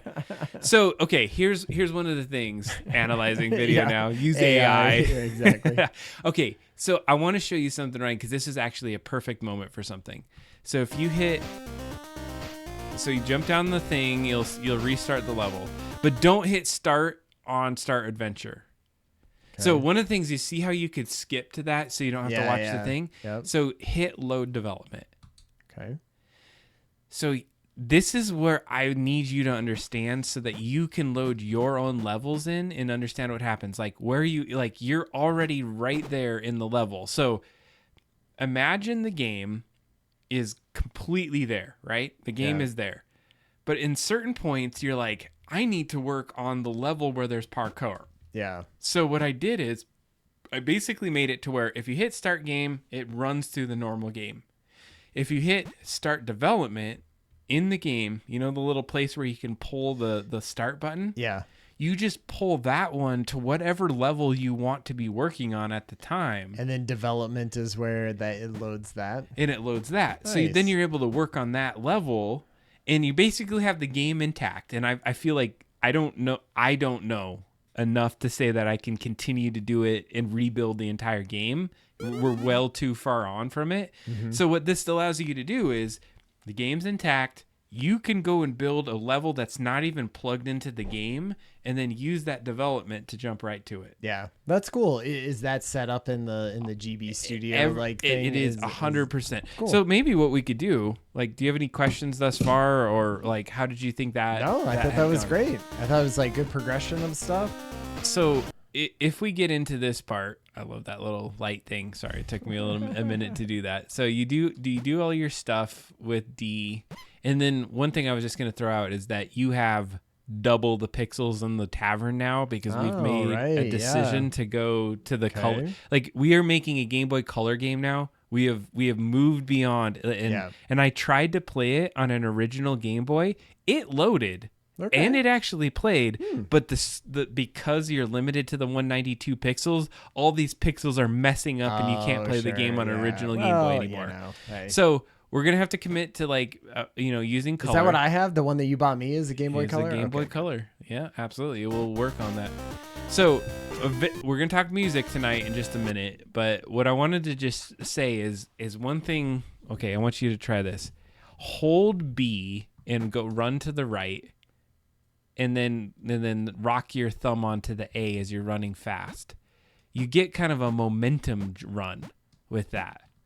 Okay. And so we can use that in the game because if you just like run with the D-pad and then hit jump, it's like Mario. It's like Mario. We have a Mario run now. Nice. And so you can use that to if you get the speed up, you can make some other jumps that you typically wouldn't be able to make. So if we're making a platformer level, right? Yeah. I feel like there's adventure, discussion, platforming, and then basic bitch enemies are going to be on the level. Right, yeah. And then we got to figure out some cool boss battles that we're just dodging and doing. Like, it is very much the prototypical retro video game is what we have right now. Well, but it combines a lot of different genres almost. Like I feel like it, which is good. It's like it does the thing that we want to do, right? It has the sort of adventure stuff of going and talking to lots of people and going and visiting different rooms to be able to progress and finding things in the world. But then what I feel like is a more fun action part of the game, which is the running around and the platforming side of it is more, I like that better than sort of the top down Zelda. Yeah. That's I think we've done a pretty good genre mix of a game. And I love the jumping on enemies was like my coup de grace lately. I was like, oh, I think I figured out a way to do it. And it wasn't hard to convert it to make it happen. So thanks, Disturbed. Thanks. I don't know if you've had a chance to play it on the system, but we can definitely do a drop in the Discord of a version of it, because if you play this without knowing. Wait, it won't let me go in here, right? Okay, yeah. Thanks, Disturb, and thanks for all the hanging out and checking out on all the things. And I know you spent a little bit extra time tonight to hang out with us, but we really appreciate you. And thanks, keep up the drawings. Thanks for getting me motivated. I haven't drawn in forever. Everybody check out Adam and Disturb's drawings on the Discord. They're fun. Stealth Mouse has jumped into the game that's too. Right. Yeah, that's right. Stealth Mouse too, with like gel. Wasn't it like a gel thing? It was gel pens on black. Yeah, it cool. sounded like so. Cool. Thanks, Disturbed. So. One of the things you did mention last time that you were like, it's too hard on the pieces of like figuring out what the number for the combination was. Like I was taking your feedback, and so I want to make it just like balanced enough to where, because my son played this and it was great because he had the colored version of the Game Boy SP version, and I had him play it, and he was like skipping a bunch of parts on the words. He's like, I don't know what to do. I'm like, yeah, because you skipped all the parts, dude. You got to read the game. And then he started reading it, and it directed him where he needed to go. So every picture in the game now will show the code for the combo. So there's a code for the combo back in the room that you have to do it. So like it's there. That was the one that I was like trying to hide it in, but it's like really far from the room. Yeah. It's not but what I tried to say was I should go check out the museum right when you look at this picture. So I was trying to connect to like the dialogue says I should go to the museum and the picture showed the thing. That was my correlation. Yeah, and to me part of it is, do you want to do an old school Game Boy game, which I feel like were inscrutable most of the time hard to understand what the puzzles were. You were calling the Nintendo hotline, right? Like you were looking up ASCII, like, game walkthroughs, like there was none of that stuff. It was Go to Nintendo Power. doubledropdown.com. Yeah. And so, like, do we want to do that, or do we want to have like the lessons that people have learned over the last 3 decades of doing this, and saying like, hey, people skip through dialogue, they do stuff, they want to be able to still play through the story without reading everything or doing everything, so you gotta put it in their face. So I think it's a mix, and I thought about this a long time, is because we are doing a retro game, and one of the things is if it's so dead easy of like, I hate the patronizing games that are like, go do this every person you go to, because you're just like, oh my God, there's no challenge to it. Sure. And in this particular case, it's not like it's this epic like open world where you can't find everything. Like, yeah, there is like little elements to it where like, oh, there's a little exclamation. Maybe I should think about that. I feel like the hardest thing is like, so we haven't built a game before, right? And there's probably a reason why you have test people go through stuff and tell you things who have never played the game before, because it's like, imagine playing a puzzle in a puzzle game, and once you figure out the puzzle in Portal, you're like, it's so straightforward. How I'm such an idiot. Like, of course that's how you do it. Like, and you watch somebody else play it and you go like, you're the biggest idiot in the entire world. Just jump on the thing and then go over there and throw that. Like, it seems so obvious to you once you've figured it out. But like, in the moment when you see it for the very first time, you're like, what is happening? Like, like our brains are distracted things, right? And so what I wouldn't want to do is get to the point where I'm like, this is so like, a child should be able to do this entire game, right? And then you show it to people and they're like, I don't get it. Like, I don't know. It's right. I'm running over here. I'm doing something. I didn't think I could even go over there. And you're like, oh, of course you got to be able to go over there.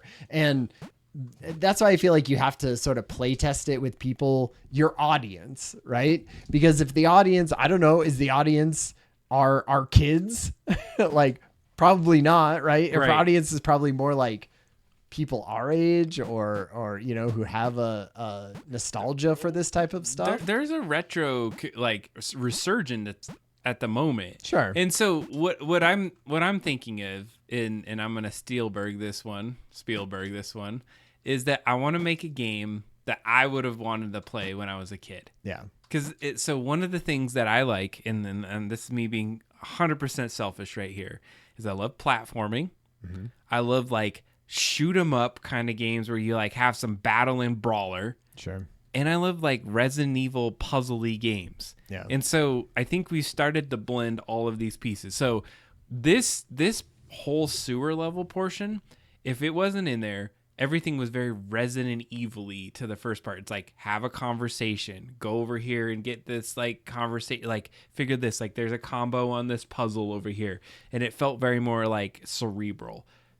Dumping into this level like throws you into the platformer portion of it. So I think we've blended a bunch of those worlds together. Yeah, well, because I feel like the whole thing is you don't want to build a million of these levels, right? Like, it's not a Metroidvania in that sense that it's you're not working your way through 15 different levels of this thing to go to the sewer. It's more like there's there's like a little challenging platform part that gets you to an area and gets you learning about something and grabbing a new item, so it's kind of like, I still keep thinking about it like a short story. Yeah. Right. Like, it's a short story that has fun little interactive moments to it. Yes. And I don't want to make it so hard that people give up on it, like at that point. So I think to be honest, I think a lot of the stuff that's going to help it is the stuff that just isn't in there right now. Like the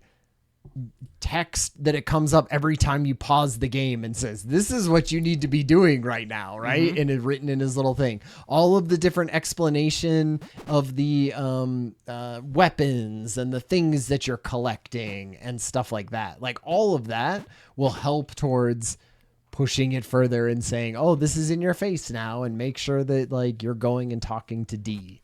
You know, because I think at this point, like you would go in, and as long as we keep hammering it home that like, go to check your whatever we call his like journal or whatever, like check your journal and see what's next, right?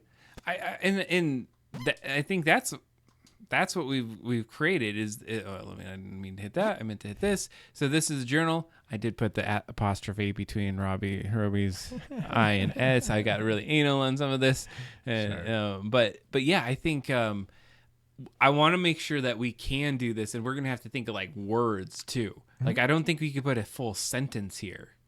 We're gonna have to say like alleyway.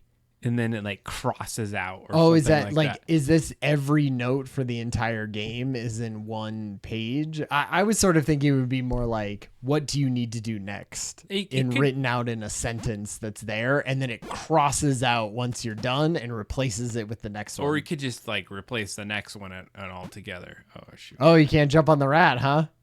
Not yet. I actually thought, like, is the rat jump off honorable or not? Yeah. Okay, one of the things you said last time, and this was maybe some feedback that was given, was so one of the first things that I like is that I like that I can turn off the bat. So there's the bat. It shows that you have it now. So that's cool that you can turn it off, but it makes it easier to like turn off the bat. Like, because one of the questions was, should you turn off the bat? Like, why would you turn it off once you got a weapon? Because it makes jumping so much easier with that B. Because you can see it? Because you... No, because once you...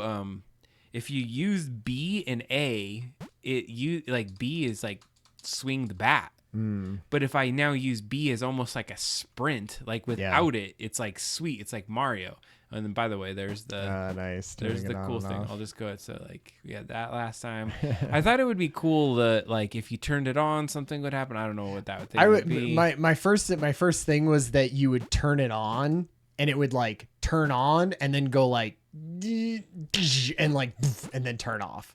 And then it would always sort of be off. But then anytime you pulled it, it would sort of start up and then burn out and then go back down. Like, and so it would always kind of go back to its original state. So here was one of the advice that we came with last time is that she said, go kill the rat. And then you get to this sweet level and you're like, sweet, I want to go all the way to the top. Right. Yeah. And then you get to the top and you're like, I didn't get shit. That was terrible. So what I did is I put the pizza, number one, it also is brown or orange. I was like, our logo is orange, so maybe all the items we pick up is orange. Okay. So one of the first things is, how many hearts did we start out the game with when we first started? Do you remember? 3, 4? 3 hearts. Okay. So this is the new thing. You eat pizza. The actual amount of hearts you can get is 5 hearts, which is 10 hit points. Right. Okay. So you start with 3, but you can get up to 10, which I thought would be cool, and we can leverage that somehow. At this point, just one thing to call out is that whole bottom black bar. Think about those as 8x8 pixels. We can change any one of those pixels in that bar. Yeah. And so we could even show pickups or whatever we want in that bottom bar. And this was a huge decision for me. I just got to be honest. So, like, as I built this out, remember before it was like, there was overlaid. They're like pinned in and they're overlaid, and there were some pinned ones up at the top. Yeah. It limited how many enemies, and it created all these like issues in the game. But it was I'm like fine with that. it was like the easy way to create a HUD. So what this is all tile swapping. And so every single time, I feel like I got to say this though, because it took a lot of time to figure it out. Every single time I move between a level and every single time I have to get hit, I have to call a script to say, hey, you got hit. Go call the script and make sure that it updates so it shows what's happened once you get hit. Before, it would auto just do that based off how I had it programmed. So you get hit and then the thing would just auto update and there wouldn't be a problem. So the big implication is I had to go through, and it took me like hours and days to like say, all right, this is that one port where he gets hit. All right, put the script, make sure it calls it, make sure it does that. So it's all there. So is this bottom bar basically the bottom bar is sort of set, right? We're not It's using set. it. We're not using it for other things to show in the bottom bar. We can do hearts. We can do the 2 things on the right, and then all the black. Like right now, anything from that 5th heart all the way to the first blue little like empty spot, those are all tiles that we could put something in. Yeah. My only thing that I was thinking that you may want to put in there is I always like the idea of when you're passing over the top of something, it says the thing. Ooh. But I, so like when you run in front of D, it says D. And when you run in front of AB, it says AB. Ooh. And when you run in front of a painting that you can click on, it says painting.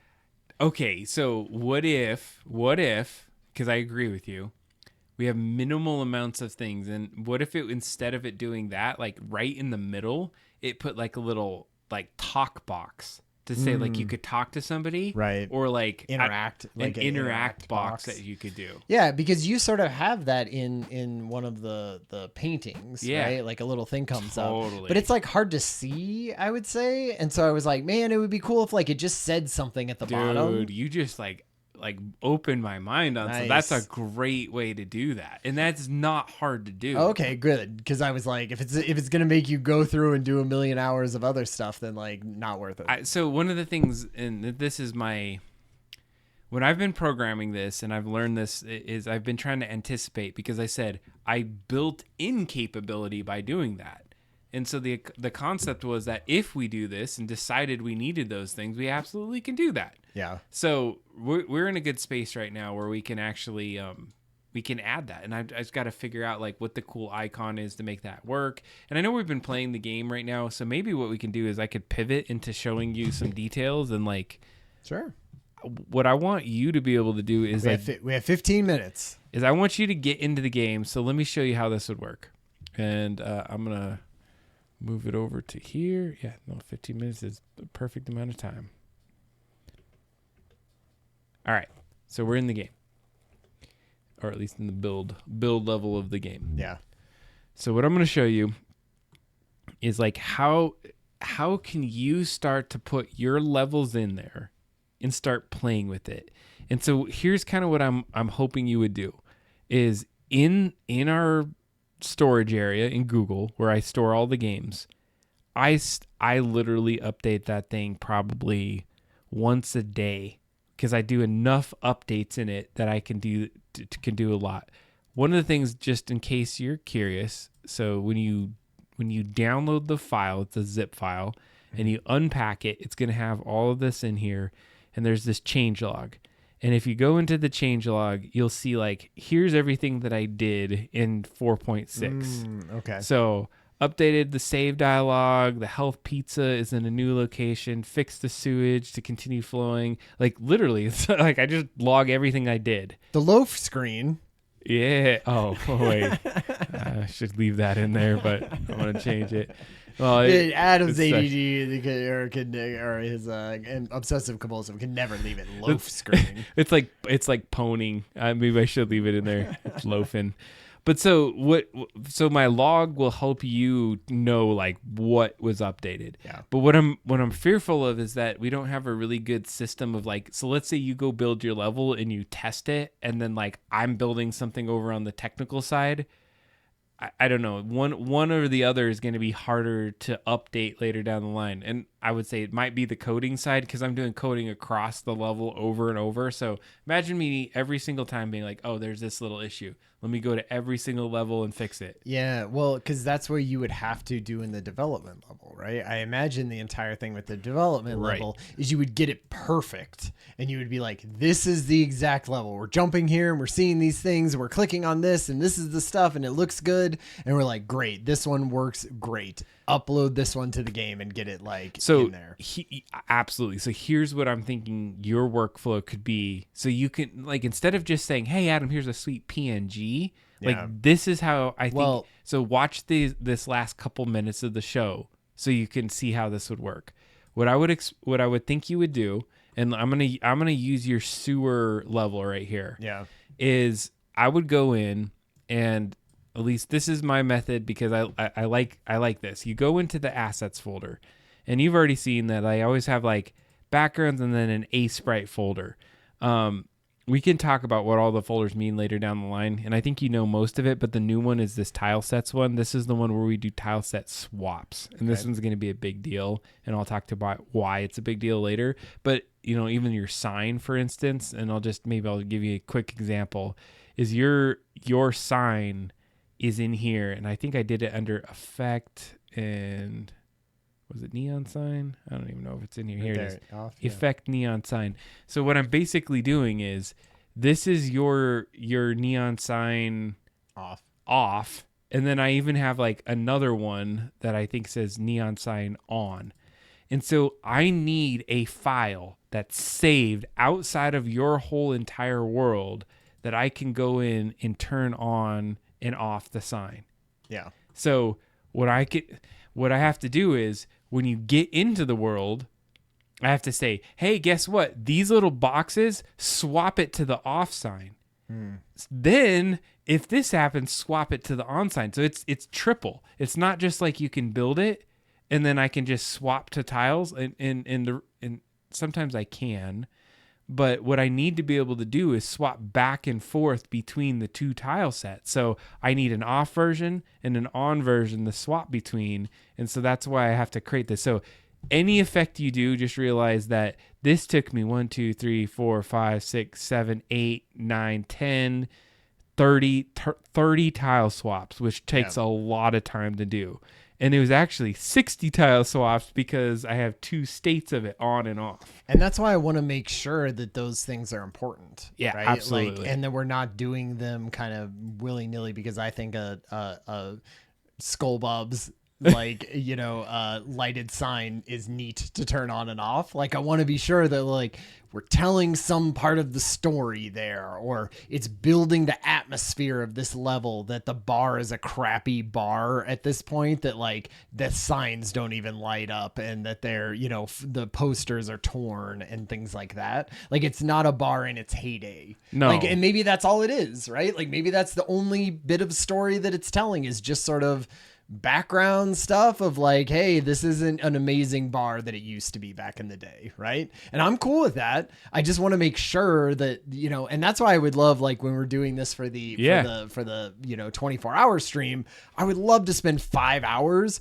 going through this entire first level and being like, what story are we telling? What points are we going through? Is it a picture that you're clicking on? Is that kind of stuff? And mural board that out. And then you'd be like, great, now the story for the sewer is want to make sure that we have this whole broken, early prototype of the, keg that the grandfather built or something like that for it. And we're learning about stuff and doing it there. And then we're like, awesome, now we'll go and build that. Let's 100% do that. Cool. And what I think we should do is, and it's perfect timing for the 24-hour stream, right? Like we're at that moment. I think we need to do the next level. Because we got this one fairly nailed down. Like, I don't know if we want to rehash. Like, I feel like stage 2 is necessary. And we've got most of stage 1 down. There's a few things we drop in. We get it looking pretty. And then we think, like, what's the next story beat? Because if we can get to stage 2, I feel like we've, like, broke the ceiling of Skullbobs. Because we've got this story up to this point told. I even think in our initial story, we've always been stuck in the bar in Skullbobs from 15 years ago. Let's get into the next room is what I'm asking for. So here's the thing. It is 9 minutes to the end of the hour. This is how this would work. So let's say you had your sewer level. How the hell do you get it into the game? Yeah. That's the question. So I'm just going to show you right now how you get into the game, and hopefully this can help you out. So if you get into the level, you open up the level, there's a bunch of crazy shit in here, and you're going to be like, oh my God, I don't know how to deal with this. If you scroll to the kind of the bottom right-hand side, and I'm just clicking the middle button and scrolling down, I have 2 developmental levels, which is the small one and the large one. And basically what I do with these is I go and I do code, I drop in enemies, and I just use this blank-ass level to kind of like, does this work or is this thing happening? in your case, I'm going to take it from the top. And the first thing I would do is say, I need to put in a level of the sewer here to test. So I would go actually back into Sprite and I'd start there first. And I think this would be really helpful if you did it this way. And I understand you're using tiled, and I totally respect that. So you can use tiled if that makes sense. But I'd take the initial, like whatever you dump out of tiled, and there's sewer level 1. And for me, one of the things that's super helpful, and I see it right here. You probably did this for the HUD, maybe. No. Is that okay? So for whatever reason, at the very bottom, there's a big line that needs to be. Did I not have the right tile pixel height? Like, what is the height? What is the height of? It doesn't necessarily. Yeah, it doesn't. And maybe it's not the right height. So if I went to go file, I'll just actually let me do it this way. I'm gonna go open in here our sewer level. This is sewer level 1. So if I go to backgrounds. And so S1 means stage 1, and then it's like the different levels. So sewer level 1 is what I'm going to open up. And so you'll notice there's a lot more tiles at the top. So typically what I was going to do is I was going to show you how to build this file, but I'm going to use this one for this case. Always at the very bottom level, and this seems weird, but this is how the HUD loads. Is I have to have unique tiles in the first 19 spots, starting with 0, 0 to 19. So is it just that the bottom tile is just taken up? So I should this just bottom I should just tile know. set, you should put this. You need to literally put this on every tile, otherwise the game won't work. I have to I mean, okay. that's one of those things where like, yes, we can copy and paste that into each of the thing, but just knowing that the bottom one 8x8 tile across the entire bottom is taken up, and the left, right? Like he can't. Nothing can be interactable on the whole on left this hand on side. this on this left. Yeah, this left whole thing has to be not touched. Yeah. So in this case, what I would probably do is I would go ahead and hit open, and I'd go back to the desktop and pull up my sewer level that you created. So you take that sewer level. So it's great. I have enough, and because it's maybe not the right height and size, I'm just gonna copy it. I was making it 140. And I'm going to paste it. So in this case, let's see. Like it seems like it almost lines up, like right about in here. It's a little. Like I was doing it whatever the Game Boy height of a screen was. So one of the reasons I changed that is that it has to just be in multiples of 8. And so, but to be able to see it on one screen, right? Yeah. Is So that what yeah. So you're absolutely right. This is what you'd see on the screen, but I wanted him to be able to jump higher, and lower. And so what I'm thinking is we're not 100% limited by like exactly the screen size. Like it get higher, and the thing is, if you go higher, you can't go to the max width, which is like our drop in, or the bar is at max width, whichever that is. And maybe we can talk about this more on the stream, but just for the sake of this demo, if I were to pull this in here and like I'm getting it close, what I'm going to do is I'm going to just drop it over here. I'm going to zoom in, make sure, okay, those barrels. You're like one over. So they're maybe. one over. Yeah. So now that like gets them like perfect, pixel perfect. They're in a good space. For this one, I got your level. I'm dropping it in on an existing level, which I don't want to like overwrite this level. So what I'm going to do is I'm just going to hit File, Save As, and I'm going to save this one as like, let's see here. I'm just going to call it like a dev one. I'll call it dev. I'll just call it sewer for now. And I like the word putting dev at the beginning, and you'll see there's a reason why like there is ADHD, OCD, Atom part of this, but it super helps when we start using it. So I'm going to just save that. It's its own file. We can mess with this. We can do everything we want. The HUD will load. All the other little pieces will load. So I save it as an Sprite. That way I can keep coming back and forth between it to edit it, because you're like, oh, that jump sucks. Let me go edit it. Yeah. And then I just create this thing where I hit export as, and then I pick the backgrounds folder. I have to go one folder deep and go in backgrounds and say, I just want to start saving this now in the backgrounds. And what's really cool about this is once I save it here once, let's see here. Let me make sure it did that because it wasn't updating. Yeah, it says it's in backgrounds. Hold on. Let me make sure. I'll hit export. Let me do export a second time just to make sure it shows. I don't know why. And I have to update probably my A-Sprite on this folder. But usually it shows like it's in the backgrounds folder and that's what the name is. But every time now that I come to this, and if I like, let's say I edit a little piece of it, I put a little square up here. Totally. I just go to File, Export as, chucks it right back into that folder, overwrites the other thing. I don't have to like reload the game or do any of the other stuff over here. So I've got the A-Sprite file to a point where I'm like, okay, I like what I got there. Over here, and I know we're getting close on time, I'll get a scene, and I'm going to drop a scene right here. And the first scene it does is whatever the first file in your backgrounds file is. So I have to say, okay, well, that's not the one I want. Sure. I want to come over here, and then you go find that scene that you just saved, dev sewer. So, okay, now we got the sewer in the game. So And it automatically sizes it to the right size. yeah, like that does that part. So it puts it in the sewer. And, of course, this is all the extra bullshit because we just, like, dropped it on there. So now you're like, wow, I got the game in there. So I got the right, like, the right things in there. So the problem that you're going to have is there's nothing on here that has hitboxes or any of the details. It's not going to load anything. And the first thing it's like, hey, this is Zelda style. This is top down.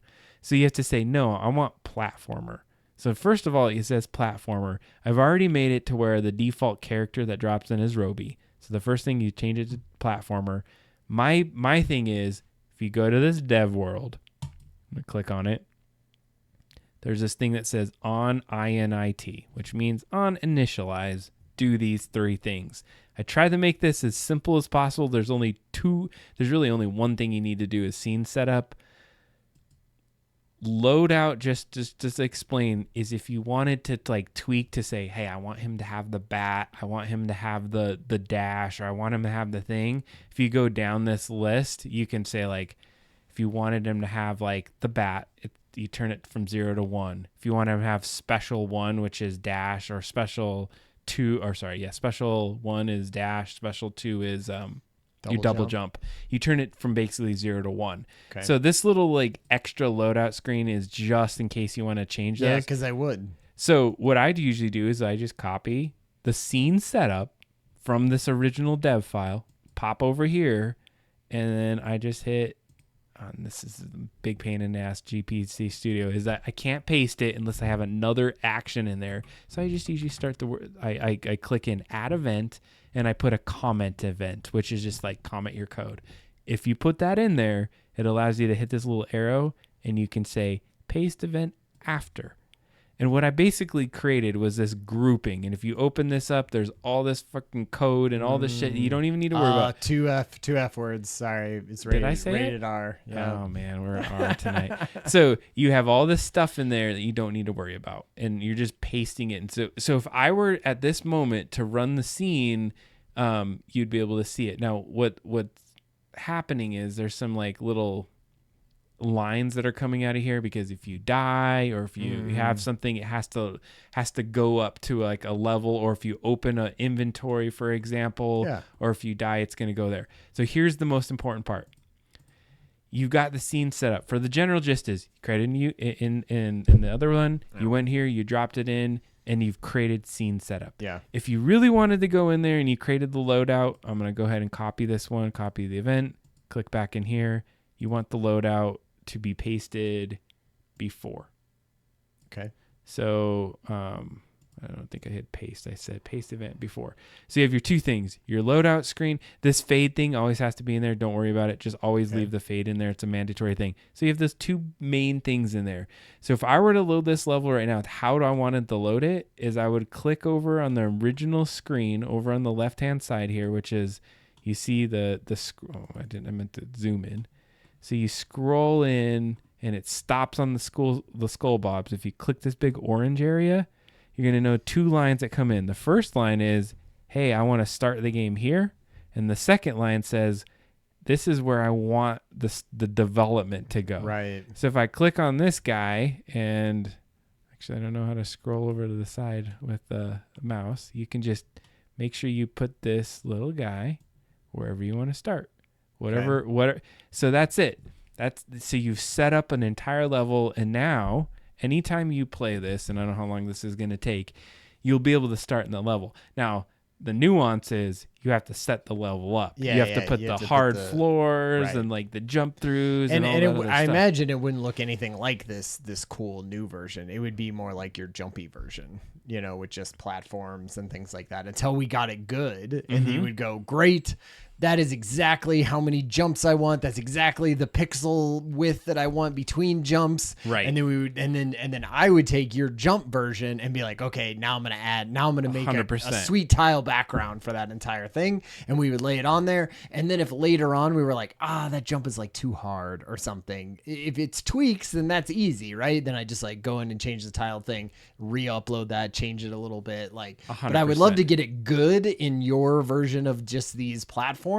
Yes. And then have a little thing that says, oh, there's some kind of story event here, or there's a painting here, or there's something that you're clicking on, or there's a person that you're talking to over on this side, and figure it out in the simplest version, and then we can do the cool art version. You've got it like nailed on. So just to kind of show you what we just did, and you'll see kind of the flaw in what this is. So I go here, and now I go to load development.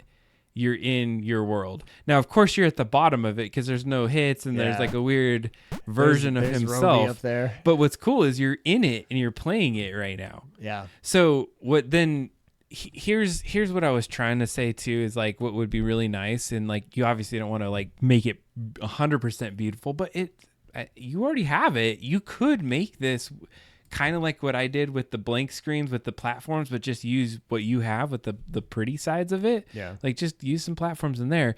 But what you'll have to then next do is like use these tools to say like, all right, there's actually a floor, and you'll have to draw floor in. So I've done that before. So I know sort of that, like painting those things in. Yeah. Can I put enemies in?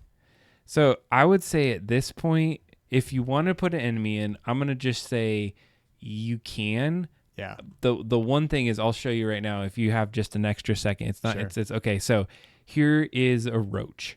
So if you click on this roach, and maybe he's the only enemy in the short term that you use. If you click the roach, click on it, and I'm gonna hit Control C on the keyboard to copy it. Yeah.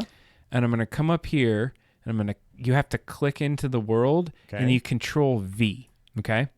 So you're gonna drop the roach in, but here's the challenge here. Is that back down here, the roach is saying like, I want you to walk between X and Y coordinates this, and X and Y coordinates this. We're putting it at different X and Y. So if you click on him, you have to go to this on update script, and this is where it gets a little tough. But if you go to the on update script, you're going to notice there's these like buttons that say move player to this and to this. And so if you highlight the mouse and said, I want him to go all the way over to here. If you highlight the mouse over here, look in the very far left-hand corner. I'm going to just hide us for a second so you can see it. 29. It says, Or so 14. we're in scene 29, 0, and then 14. So I'm going to go over to the first one and say 0, and then 14. So he'll walk to 0, 14. And then, like, where do you want him to walk over here? Maybe it's to this other side, which is 21 and 14. And so there's 2 points, like, move to this point and then move to this point. Yeah. So what's Back that? and forth, right? Yeah, so it's 21, 14. So I'll throw in 21 and 14. So again, that's on the update script. And so you can put him as a starting point, whatever. So let's say you start him here. He's going to start there, and the first thing he's going to do is start walking towards 0, 1, 14. And see now when you highlight it, it puts a little like red box on there. Okay. And this shows like, here's the 2 points Yeah. that he'll walk between. So if you're like, oh no, I don't want him to be there. Yeah. I want him to be like one step less, or that was higher. He could go higher if you wanted to, but you can go 20. Yeah. So you're good to go there. He will start to scroll between those. You put your little like start guy like at the top here, and then you start, he's going to start walking towards you, and you're like, I don't want that to happen. Totally. So I'm going to hit save here. One thing I wanted to show you though, Roby's in this scene as like a placeholder. Just a background. So element that I had. here's what's so cool about this. You go to this level, all right, and you're like, I don't want Roby in this part of the level. So do whatever you need to do to get rid of Roby. So I'll just like, grab these pixels and just pull it over him and Yep. save it, right? So once I go to file, export, and export as, Yeah. remember it just exports over Totally. it. So if I go back to the level, boom, he's gone. Yeah. Like that is the cool, like have a sprite and that back and That's forth. when I was doing that with the jumpy levels. You basically have to do that because Yeah. you're like nope, move the platform over 1 pixel. Try it, save it out, save here, start the game. Okay, nope, 1 more pixel, move it off.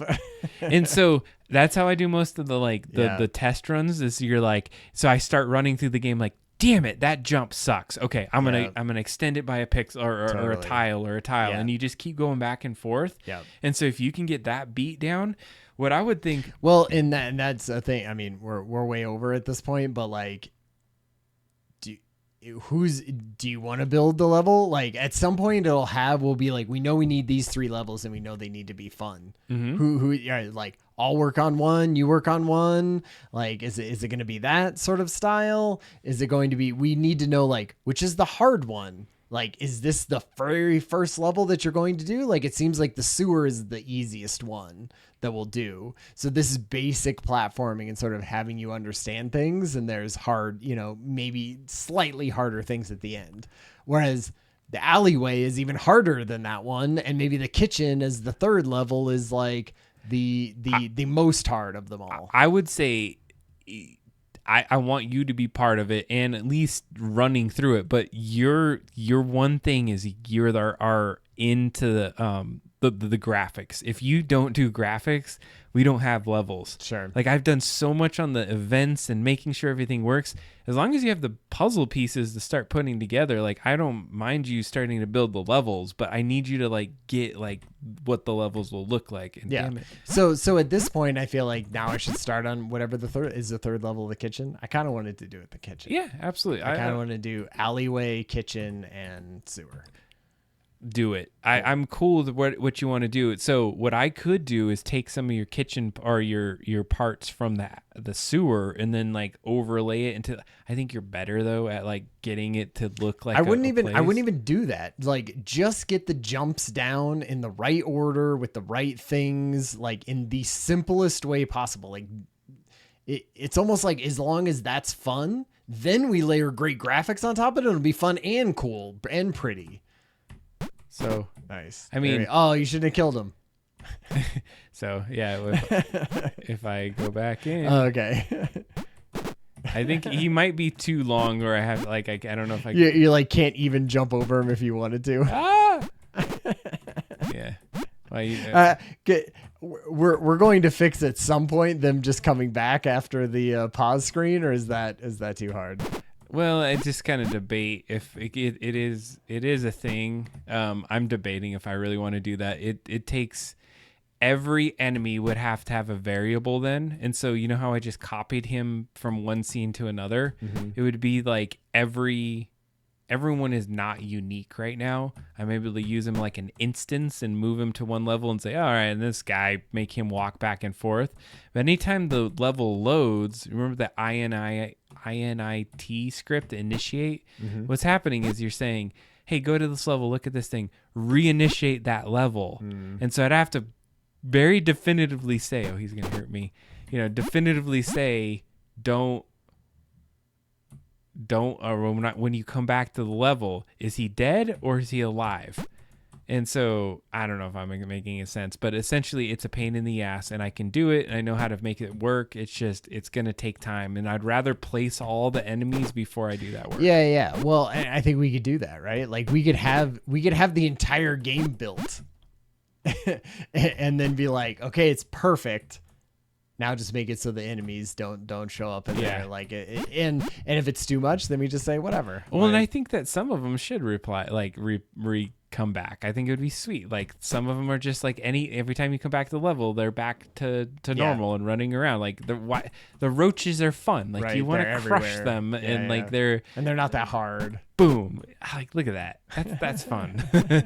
So anyway, I think you got the gist of it. I'm glad we spent an extra 12 minutes to show that off and kind of where we're at. But thank you for watching tonight. I know that we were off camera. well, that was okay. We were it was just because we had to show the little numbers of where you were going back and forth on there. Thank you so much for hanging out with us on the Double Drop Down Hangout with Adam and Ryan. Totally. It is got to meet some new people today, like new people in the chat, which was fun. Got to hang out at the bar for a little bit at the beginning. coming together. We're going to be talking about Extra Life coming up soon, so keep that on your radar for the weekend before the election, so that you can blow off a little steam and a little anxiety with us. For sure. Well, thanks for hanging out late. We'll see y'all. Have a good night. Peace out. Good night.